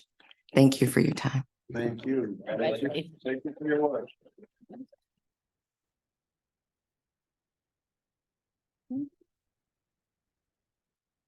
Thank you for allowing us to do this and move this direction. This is important stuff to put a face to a person. I think this is showing good health of the organization, and when we can do this internally and we put that face, that's huge reward. And So then thank you. the district gets to see all the people who are doing the good work. Absolutely. Absolutely. That's it. Thank you, sir. That's right. All right, on to some recruitment going on in the district. Some career development opportunities. Human Resources accepting letters of interest from the rank of captain for a training day captain assignment. Filing date on that is September 8th at 4 p.m. The district is also accepting applications internally and externally for the position of paramedic, which the filing date of that is September 29th at 4 p.m. We're also accepting applications of letters of interest, internal and external, for the position of operations data analysts in the operations division, with the final filing date of October 13th by 4 p.m. We're also accepting letters of interest internally for the position of administrative specialists in the CRRD division, with the filing date of September 15th at 4 p.m. Letters of interest internally for non-probationary firefighter paramedics and paramedics for the position of MMP drill instructor, with a file date of September 20th by 4 p.m. This drill instructor position will be assisting the drill master Fader with the 23-2 paramedic Metro program academy class, which is anticipated to start on October 9th. We're also accepting letters of interest internally for the position of EMS systems technician in the EMS division, with a filing date of September 27th by 4 p.m. I've committed to the board and my 45-day goal to meet every face in this organization. has been extremely successful. I'm about 3/4 of the way with that, with 6 meetings remaining. These have gone very well with great feedback. I look forward to collaborating and putting together that feedback and providing that to you and to all the members in the organization. Congratulations to the MMP Class 23-1, Strength Through Sacrifice, on their graduation from the Academy. The graduation was well attended, and the 18 MMPs are excited to start their new chapter of their career with Metro Fire. I continue to meet with our external stakeholders and have participated in several of these. Some of these with Kyle. Thank you, Kyle, for navigating the lanes out there. Supervisor Desmond, Chiffon, Carthy, Department of Social Services, and some of the Sacramento County executives and elects and staff. And those meetings were 2x2s. These meetings went very well, and we had a huge shared interest on some of the stuff that I've talked to you about before with Homeless Initiative and how we're going to navigate those lanes with homeless and mental health. We're looking at collaborating and being good partners there, and very, very high interest on all those stakeholders. Additionally, Kyle McDonald and I attended the Rancho Cordova Area Chamber elected officials reception. Each year, over 120 community and business leaders participate in this event. This year's event was no exception. There was a great turnout. It provided the attendees the opportunity to connect with other community leaders and discuss issues impacting our community. And lastly, but certainly not least, it's an opportunity to talk about and address 9/11. It marked the 22nd anniversary of the terrorist attacks. On that fateful day, the world witnessed the bravery and unwavering commitment of firefighters who rushed into the danger and saved lives. It is essential we never forget those events on 9/11, the lives lost, and the lasting impact it had on our profession and our country. I'm humbled by the commitment we continue to demonstrate as a region in honoring the memories of those lost. I'm extremely proud of the level of presence and participation by Metro Fire members at this year's 9/11 stair climb. That event, again, was very successful, as you saw probably on the media. As you should have also been aware of, my message out several times, we lost a retiree. Assistant Chief Jim Hartley passed away on the evening of August 26th. Chief Hartley suffered a fall at his home on August 14th and had been in ICU since the incident. For those of you that did not know Chief Hartley, he retired from Metro Fire in January 2006 after 31 years of service. The fire service and ability to serve has always been in his passion. After his retirement from Metro Fire, he continued to serve the community by joining the El Dorado Hills Fire Department as a board member, a position he held at the time of the incident. A huge thank you to our members for assisting with the service planning and providing day-to-day assistance and Metro Fire family's presence at the Hartley service and celebration of life. If we could please keep Hartley's family in your thoughts. They're still grieving, obviously. And I believe at the end, President Clark will take a moment of silence. So thank you, sir. That's the Absolutely. end of my report, unless you have any questions. Thanks, Chief. Do we have any questions? Christie? Thank you very much. All right, next we move on to operations report, and that'll be Chief Mitchell. Thank you again, President Clark and everybody. The thank yous continue this evening. I wanted to give a big thank you to Captain Scott Lohmeyer, Captain Aaron Wynn, Engineer Mario Martinez, and Firefighter Tyson Layton, who attended the memorial service for CAL FIRE Captain Tim Rodriguez and Assistant Chief Josh Bischoff and their families in Southern California on Monday, August 21st and Thursday, August 24th. I'd like to thank also 522 and the collaboration on getting our members supported when they went down there, and also Fleet for the assistance in making sure that we had an apparatus to provide for those members to take down to those services. Wouldn't have happened without that collaboration. Having our members there to show the support for Captain Tim T-Rod Rodriguez and AC Josh Bischoff's families, CAL FIRE, and all the extended fire service family means a lot to us all. So rest in peace to those two members. And I'd also like to extend our condolences again to the contract pilot Tony Seuss's family and friends, who was also lost in the aviation accident that took all of their lives back in the early August timeframe. So thank you to those folks. Thank you to Coach Gallagher for facilitating a new FISM yoga program here that occurs in this room every Tuesday and Thursday between noon and 1 p.m. It's great to get, all members are invited. A number of the support or professional staff attend. It's a yoga session that encourages movement, and you can probably imagine, if you've all probably experienced sitting at a keyboard all day or not getting up and about, it's good to have that capability. And I will tell you, the instructor Eugene does a great job for everybody that comes to that event twice a week. And I can also attest that participating in it makes you feel very much alive. You can feel it for quite a while. So I know a number of folks in here, and probably have Jake and a few folks in here that come regularly. It is a great thing to support our folks in their long-term health.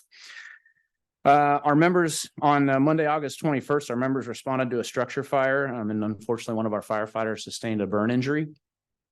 The firefighter was transported to UC Davis for treatment by his battalion chief and his company, and he received super fast, quick, high quality and professional treatment, as we would expect. I'm glad to report that he was released home to heal that day, and also to report that effective today, he's back at work, which is great news. Again, I think it's important to recognize and thank the burn clinic and their continued high level of care that our members receive when the need arises. They do a phenomenal job, as well as the Firefighter Specific Burn Institute. Joe Pick was there that day, so it was good to see his smiling face to receive the member. And as Joe always does, a very dynamic talking fashion. It was good to talk with him and help us through that process. So that was really, really appreciated. They always pick up the phone when we call, and we really love that partnership, and it pays off for our members. So get them healed quickly and back to work. Finally, a follow-up to an item that was brought up in the Finance and Audit Committee, a question regarding our AMR contract and what is the return on our investment in that new contract, as far as adding those 2 additional units to the system that we started back on July 1st. We added two 12-hour units into the transport system, and then another duty that was included in that contract was a patient consolidation ability to bring in those units to Mercy San Juan Hospital when we started to see APOT issues and drawdown. And so looking at the data, it's only been around for a couple of months, but looking at the initial data, we're able to draw a few initial conclusions from that. These units are definitely have a positive impact and have been reducing workload on our other units in the system. We're starting to see data that shows that, which is obviously what we want to see. The time on task is decreasing. I'm also happy to report that we are covering the cost of the additional units in the contract through our cost recovery mechanisms and billing for those services. So that's good news. And then we've also utilized that patient consolidation plan 6 different times since we instituted that process, releasing 12 ambulances back into the system from patient consolidation. And a vast majority of those, obviously the time on task decreased. They weren't on the wall. They were able to get some rest. A vast majority of those responded to an additional call for service while their patient was still waiting on the wall at the hospital. So it is having a positive impact on our system. We'll get more data as the sample size increases over time, then continue to look at that. But I thought that was a good output from that. And again, it's that follow-up from the Finance and Audit Committee question that came up a couple board meetings ago. And with that concludes my operations report. Thank you for that report. Do we have any questions? Thank you. Very, very good report. Next, we got the administrative report, Chief Development Officer Jeff Fry. Thank you, President Clark, and good evening, everybody. Just a couple of notes from the admin branch. First, I'll start with human resources. Just want to give you an update on the TPA contract. HR staff is still meeting weekly with the TPA's transition team. The expected go live date is November 1st. Chief House hit a lot of the background and recruitment stuff. I will note that 9 paramedics are in backgrounds right now for the October 9th Academy, 23 firefighter paramedics, 15 external, 18 internal in backgrounds for the January 16th, 2024 Academy. A number of recruits, I think we mentioned the paramedic recruitment. I will highlight the recruitment for the data analyst, and I think this is a direct connection to the board where we've talked about integrating data analysis in our program here, trying to get to better decisions, anticipating. That position was a direct result of that. So it's a brand new concept here. We're excited about what it's going to give us moving forward. From community relations, we talked about the open house at Firehouse 32, very successful. Our community relations group estimated there's about 500 community members there. So, I mean, that's wonderful, right? That's what we want. So, by all accounts, successful event. Station dedication coming up for engineer Kyle Rutherford and Captain Mike Guzman. That is on September 28th. An announcement with all the details has been released. Interesting one. We through a collaboration through many of us partnered with the California Special District Association to bring awareness to water infrastructure issues as it pertains to firefighting. So it's been a local push for a long time. It's turned into a bit of a federal campaign.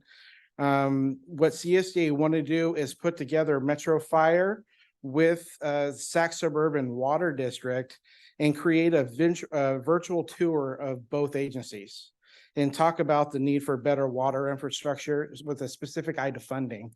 And create some awareness at the state legislature and the federal level about what better looks like. So we kind of leaned into the plan, and Captain Wilborn, along with Kyle McDonald, connecting through the ledge side of this equation, got together. I think with Chief House did a video. This led to some other opportunities that we think we're going to be able to bring you here in a couple of weeks and talk about it. But I think to the board's point is the opportunity being more involved, having those connections with our stakeholders leads to good opportunities. It's just taking the initiative to do those type of things. So we were excited about that. Moving on to finance. I'm going to read this one. Finance fraud investigation. Controller Ron Empedrad has initiated the financial fraud risk assessment that will involve personnel interviews and examining policies used by finance, IT, logistics, human resources, and purchasing divisions. Using tools developed by the Government Finance Office of America, along with the American Institute of Certified Public Accountants and the Association of Certified Fraud Examiners.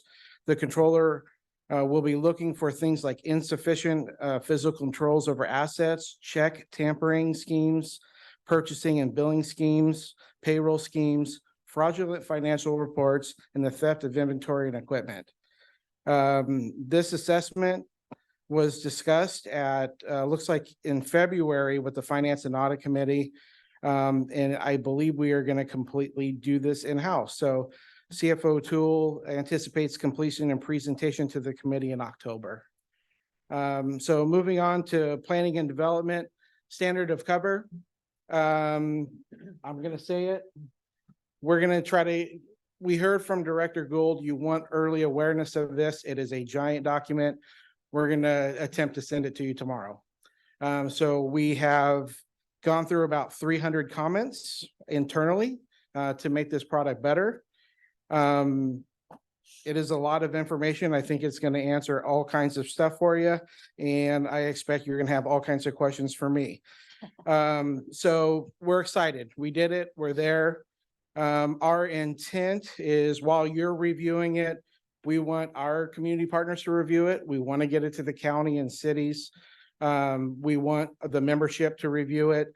So while everyone's taking the time and getting the idea of it, it'll allow us to put some finishing touches on it. And then we'll bring it back to the board in the future for the policy side of this equation. So here it comes after a couple of years of work. I did want to quickly hit on the social services meeting that Chief House mentioned. Again, tying it to some board directives. Just as we think about the bigger problems of facing the district, it's going to take these kind of partnerships to solve. And there's going to be many pieces we have to address, some of them legislative, some cooperative, a lot to uncover. So some of the topics that we talked about was tied to the standard of cover. We want them to look at our risk assessment tied to homelessness, tied to some of our EMS type calls. Now remember the LIMSA and social services and all of those folks report up through the Siobhan Kathari branch and social services. So to have those connections and understand the bigger issue, I think is going to lead to better problem solving. We also talked about access to alternate funding at the state and federal level, partnering on legislation to extend MIH type programs, and coordinating on some of the safe sites for the homelessness coming up. So I thought it was a great meeting. I was really excited about it, and there's a lot for us to follow up on our end.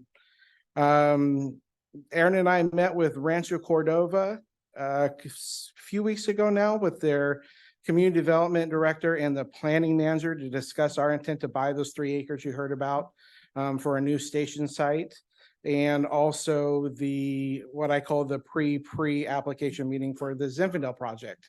So just trying to understand kind of the technical side of what's next and getting ready for those projects. So you will see a notable shift from us moving out of the standard of cover and then moving to more project management, real estate side of the equation, which I think we're all excited for. So I think with that, I'll end my report. Do you have any questions for me?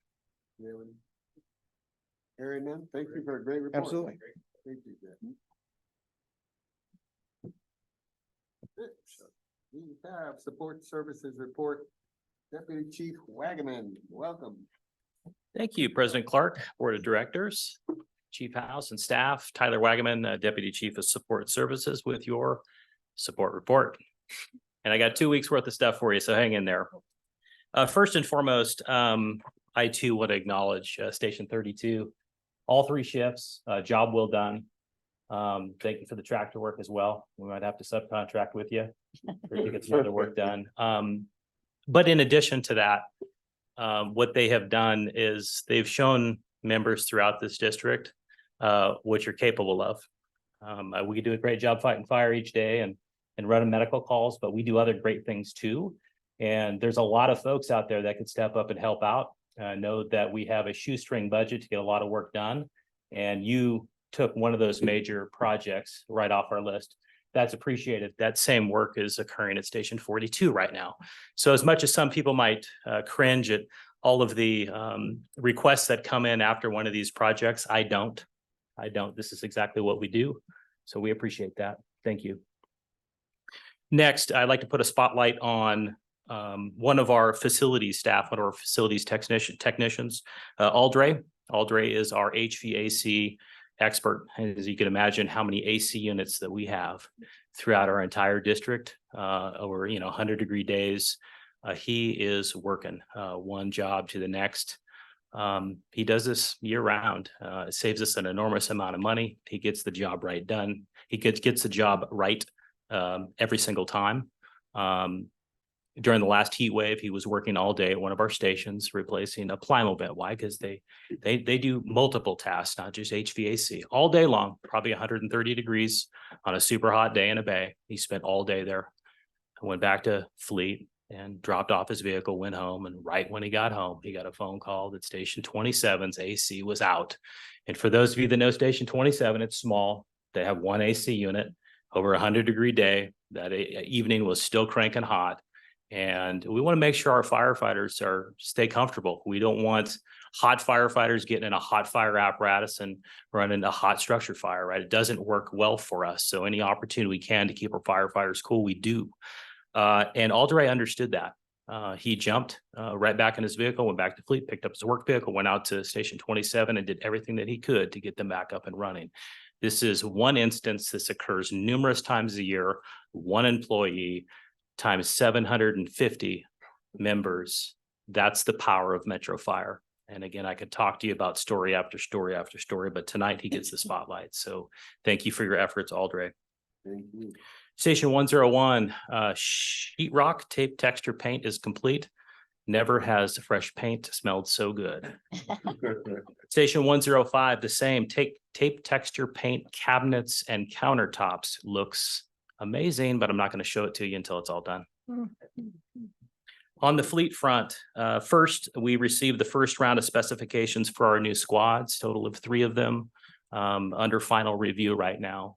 That has not slowed the process at all. They're still looking for chassis for us, so understand that project is still underway. 3 new Type 1 engines I reported out during the last report. They are at Fleet. And they're going to be going to Station 106, Station 65, Station 51. So congratulations to the citizens of Arden Arcade, Gold River, and Florin. 5 new ambulances I also reported out, 4 of which are already in service. We needed them that bad. So kudos to Fleet getting them through their facility quickly. Our communication staff with putting all the computers and radios in them and get them out, as well as our logistics folks for putting all the EMS equipment on them before they hit the road. So Station Medic 62, Medic 65, Medic 111, and Medic 24 have brand new ambulances out on the street today. As previously mentioned 2 weeks ago, myself and Fleet Manager Shay Purcell went back to Wisconsin to Pierce to look at their new Volterra fire engine. It's their full electric fire engine. And it was interesting, to say the least. It is the same footprint or platform of the fire apparatuses that we purchased today, both the Velocity and the Enforcer. They look identical. The only thing that's different is between the cab and the pump panel, there is a 18-inch section that slices through the entire apparatus that has all the high voltage, the batteries, and all that stuff. That, coupled with one other item, is different, and that is the transmission. And they call it the EMIVT, which electromechanical and infinitely variable transmissions, a single speed transmission. It runs off the electricity, the high voltage system. You get 60 miles off of a charge. And for most of our medical aids, that would be appropriate. And in the event that there is a low power or a power outage, there's a diesel engine on board with 50 gallons of fuel. So it can run either or. So 99% of the time it's running electric. If at any time you want to go diesel, it can run diesel as well. In fact, I drove the fire engine at 45 miles an hour and I turned the diesel engine on and it didn't even skip a beat.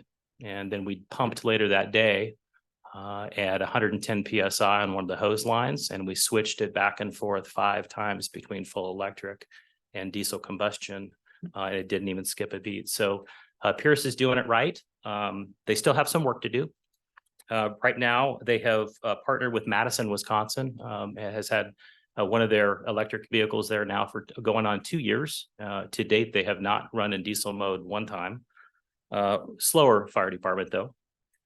They have also recently partnered with Seattle, Washington, for a high call volume fire agency. Gilbert, Arizona, that's the engine that we saw when we were there. So it was probably getting delivered now, and that's for heat. So, and the last one, they're going to send up and deep into Canada to see if they can freeze these batteries as much as they can, just to make sure that their engineering is right on par. So again, yeah, still some work yet to do, but I thought it was a very interesting, important trip for us as we prepare, as the mandates continue to come down through the state of California. Some fun facts: charging. These are big batteries, big fire engine. The slow charger, which is 240 volts, 50 amps. So that's your standard spa connection at your house. It'll take 2 days to charge that fire apparatus. The medium rate charger, which is 480 volts, 3-phase, 50 kilowatt at 100 amps, will take 5 hours. And the charger that is recommended, which ties into our future fire stations and something that we certainly need to plan for, is 480 volt, 3-phase, 150 kilowatt, 250 amps, and it'll charge in 90 minutes. Not something you want to do during peak rates. Yeah, we'll definitely pay the price for that, but very important trip, very useful. And President Clark, you had some questions regarding training, and I posed that question. Right. And these are certainly unique and require specialized training for our mechanics. And as these start to trickle out throughout the United States, it will require first a 2-day familiarization class. Next will be the second phase of the high voltage orientation, which is a 3-day class, followed by their actual certification class, which is another 3-day high voltage training hands-on. And again, these apparatus are identical to what we have. Everything on it is identically the same. You just can't touch the electrical components to this unless you have these classes. Which is certainly the classes we would recommend anyway with this kind of voltage. I hope you found that information useful. Moving on to our communications division, Steve Jordan's here with us this evening. A few of the things that his division is working on: collaborating with the Sacramento County DOT Smart City Grant opportunity to trial cloud-based emergency vehicle preemption efforts to reduce response times and create safer intersections for our members. No better time than now. I can tell you recently, we have had an uptick of vehicle accidents at our intersections, and anything that we can do to safeten that intersection for our members as well as the community, we're certainly interested in. It's a challenging time out there. People have their stereos blaring, they have their smartphones, they're not paying attention, and sometimes it's too late, and we don't want to hurt anybody. We don't want to see anybody hurt. So we certainly want to tap into technologies if we could make it just a little bit safer. Recently, they finished the 6 new ambulances that are slowly trickling into service, as well as now they're working on those 3 Type 1 fire engines, getting them ready for service. They're also working with the facilities division at Station 101 and 105, replacing the alerting equipment that was damaged during those 2 fires. Lastly, on the IT front, it's 2023, so they're increasing their cybersecurity presence. And I don't think that's going to go away anytime soon. They're developing more cybersecurity training for all of our members here at Metro Fire. And last is they're starting the installation of phase 3 of our fire station access control project.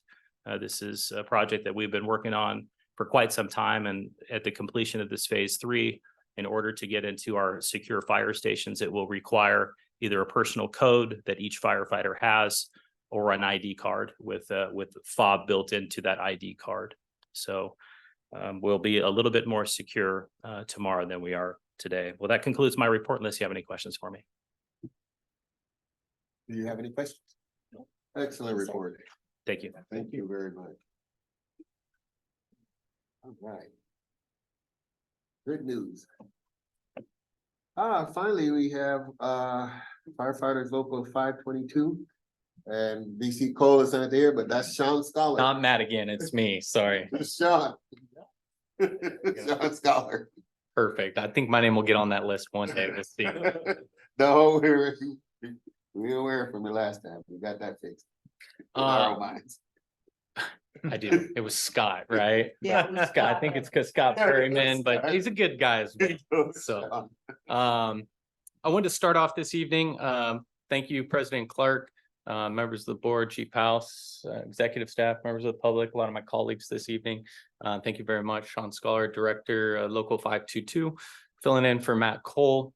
His flight got canceled in Denver, and it was just easier for him to just stay and get a flight to Colorado Springs for the memorial. So here I am. So what's nice about that is I get to talk about whatever I want. So, and hopefully represent the membership well.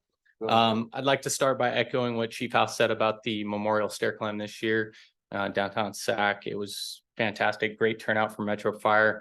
Got to see Chief House out there, Director Weber, Chief Mitchell was there.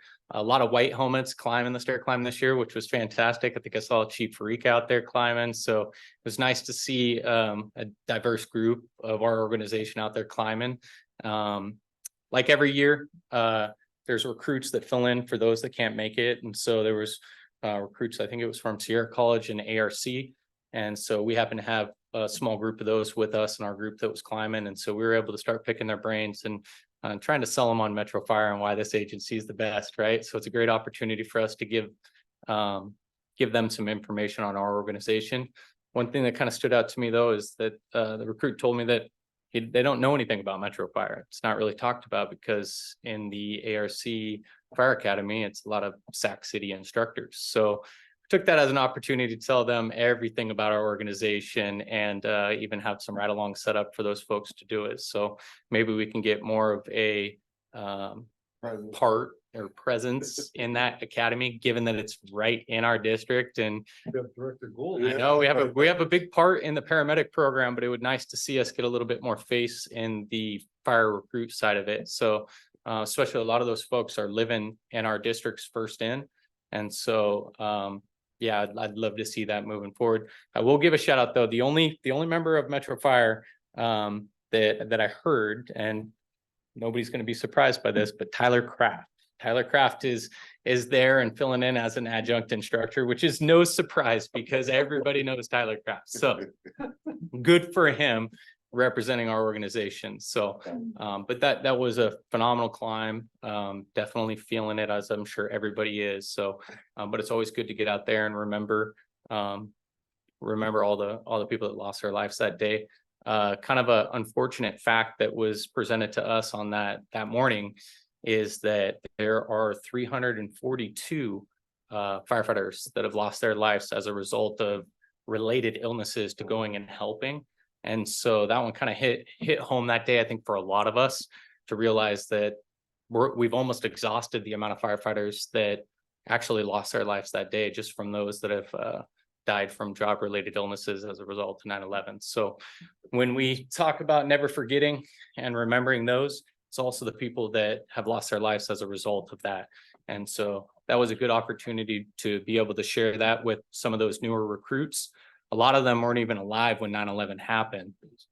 So, you know, they don't get it as much as I think some of us do that were alive, or those that were in the fire service when it happened. I wasn't in the fire service at the time, but it's something that we need to keep in mind.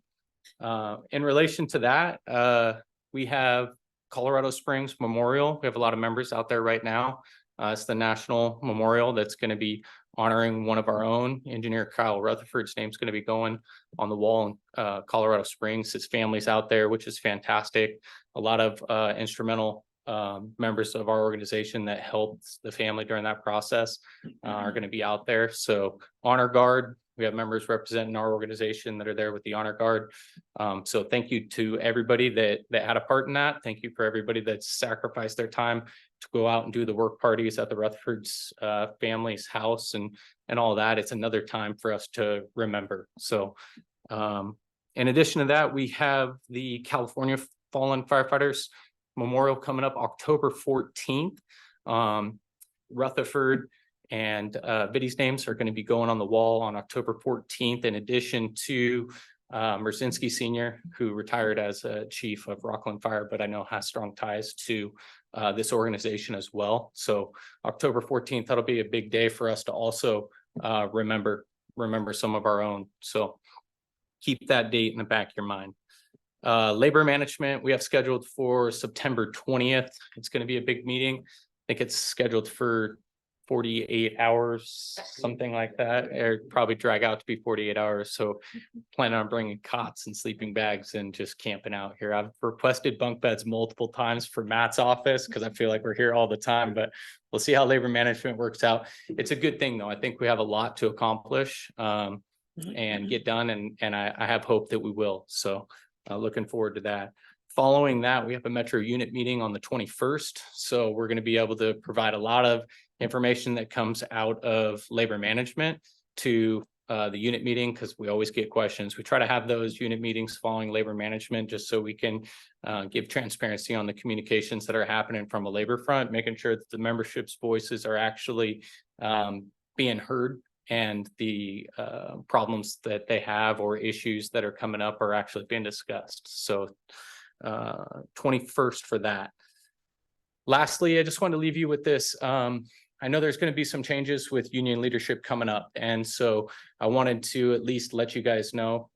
Matt said he's not going to be running again, despite our blackmail efforts on him to try and continue the great job that he's been doing.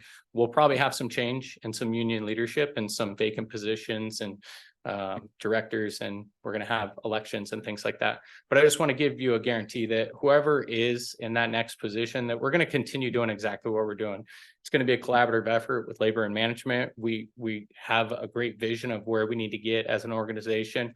We're going to be working together. So no matter who's sitting up here giving this report, that we're going to keep the vision that we have in the path moving forward and make it a collaborative effort.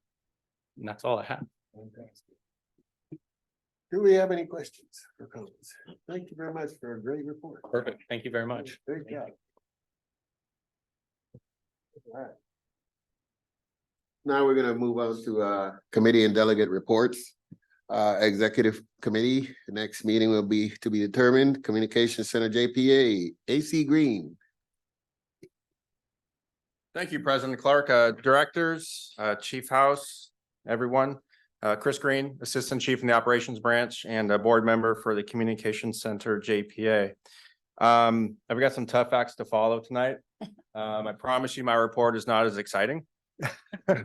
Kudos to all the news with everyone else. But I do have some information in here that's quite monumental for the comm center to share tonight. But before I get to that, since your last meeting, our board has met twice.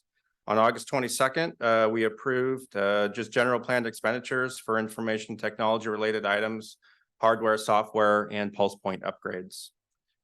We also met on September 12th, approved the renewal of a GIS support package through the same contractor Axum that's been used in the past, and also signed a resolution. This is really a monumental moment for the comm center.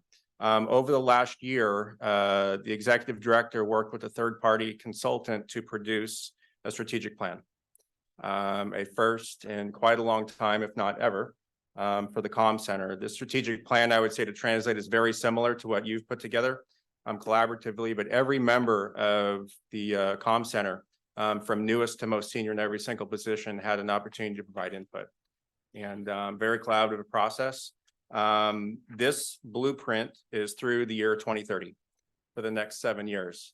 And it focuses primarily on the people and the technology that the people use and the culture around that. The current executive staff has a big task ahead of them in the next couple of months to implement some immediate action items by the end of this calendar year, as well as several items within the next 12 months. All the other items in this plan are projected over the next 6 years after that, which hinge on budgets and so forth. So I was not part of this process. I came in as a board member very later, but very privileged to be able to vote very proudly and unanimously to move this forward. I'll work with the board clerk to get you a copy of this. At the very least, it is a very good educational tool as to what goes on over there. And we continue to have a great partnership moving forward. Happy to answer any questions that you have. Do we have any questions? All right, thank you very much Absolutely. for that report. Okay, Finance and Audit Committee, Director Wood. Thank you, Mr. Chair. I missed the last Finance and Audit Committee, so I would like to ask Director Weber if he could let us know what happened. Thank you. Everything that was presented in that meeting was presented tonight with CFO O'Toole. A couple of items in that, though, that it was very comforting to know that we were, from all of the funding sources, that we were trending in a positive direction. And a few months ago, we were talking about reserves and percentages of those reserves, and we were having feeling that we were going to be even dipping below the 12%. So I was very, very happy to hear at that meeting and tonight that not only did we not dip, but we've increased it to 14%. So very pleased with the direction that we are heading. Did you want to announce the next meeting? Because that's the end of the report for that. Again, it was presented this evening. So the next Finance and Audit Committee will be held September 28th at 5 p.m. in this room. Very good. Thank you. Thank you. All right. Next, Policy Committee, Director Costa. Thank you, Mr. President. Today's policy committee meeting was canceled. Our next meeting is scheduled for October 12th. Send a report. All right. Thank you. Next, we're at board member questions and comments. This, we know it's a long meeting. I hope everybody's doing all right. Director Costa, would you start off, please? All right, I'll try to keep it quick.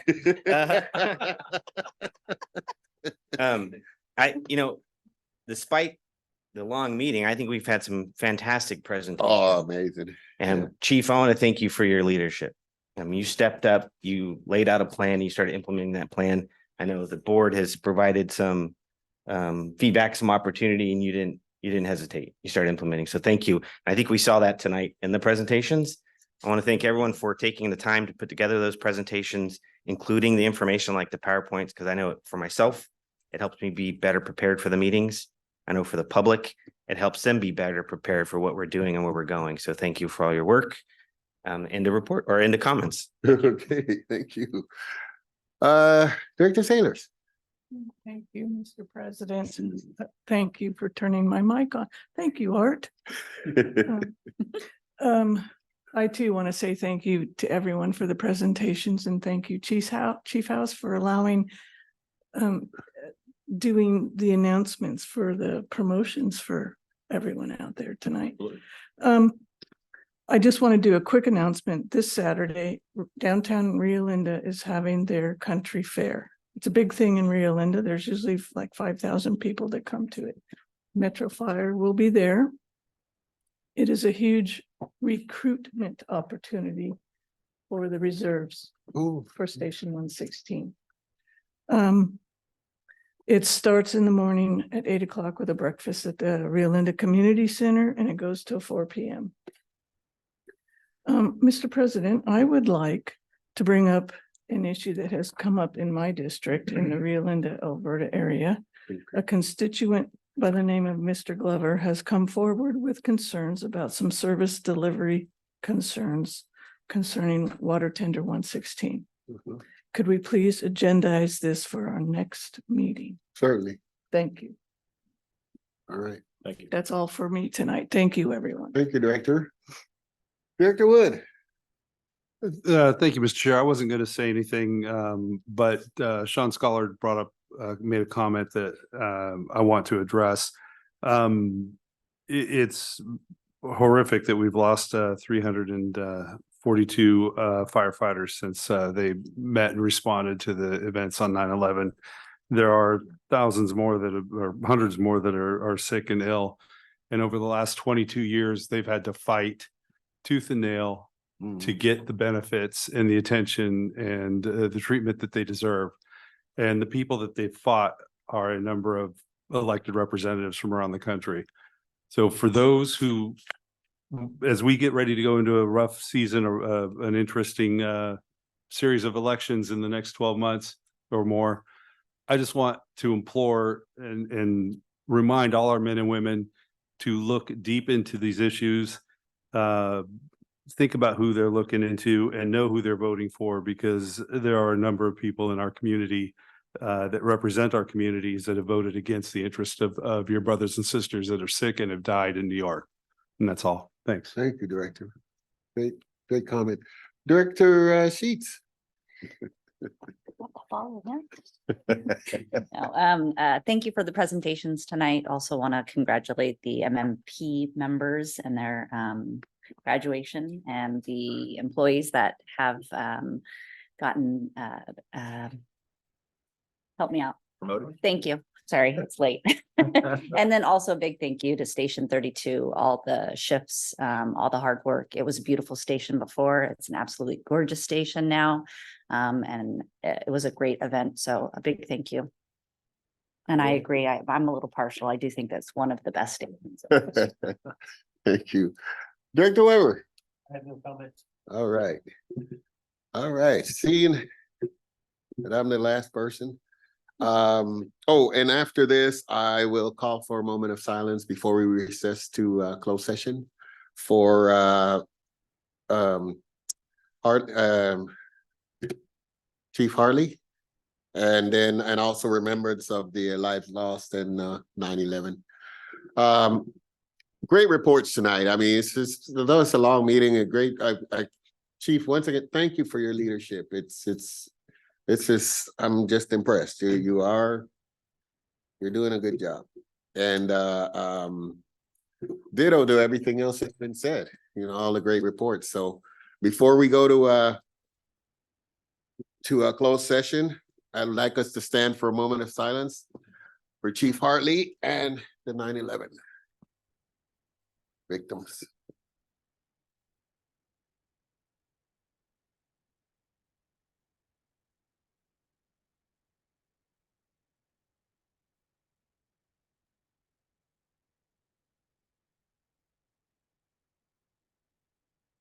Thank you. We'll have a bio break. Yeah, I did want to say the next board meeting is scheduled to be at Station 111, so we'll not be here in this room.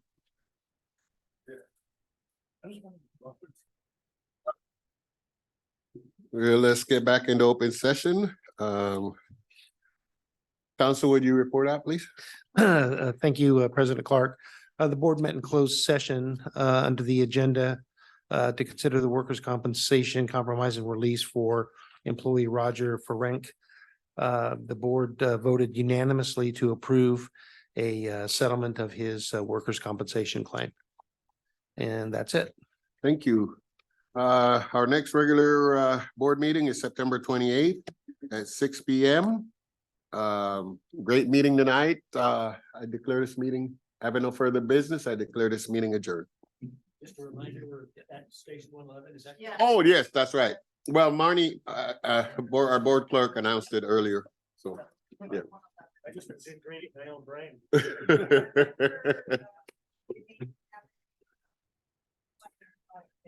Director Saylor says she's gonna ride her bicycle to the meeting.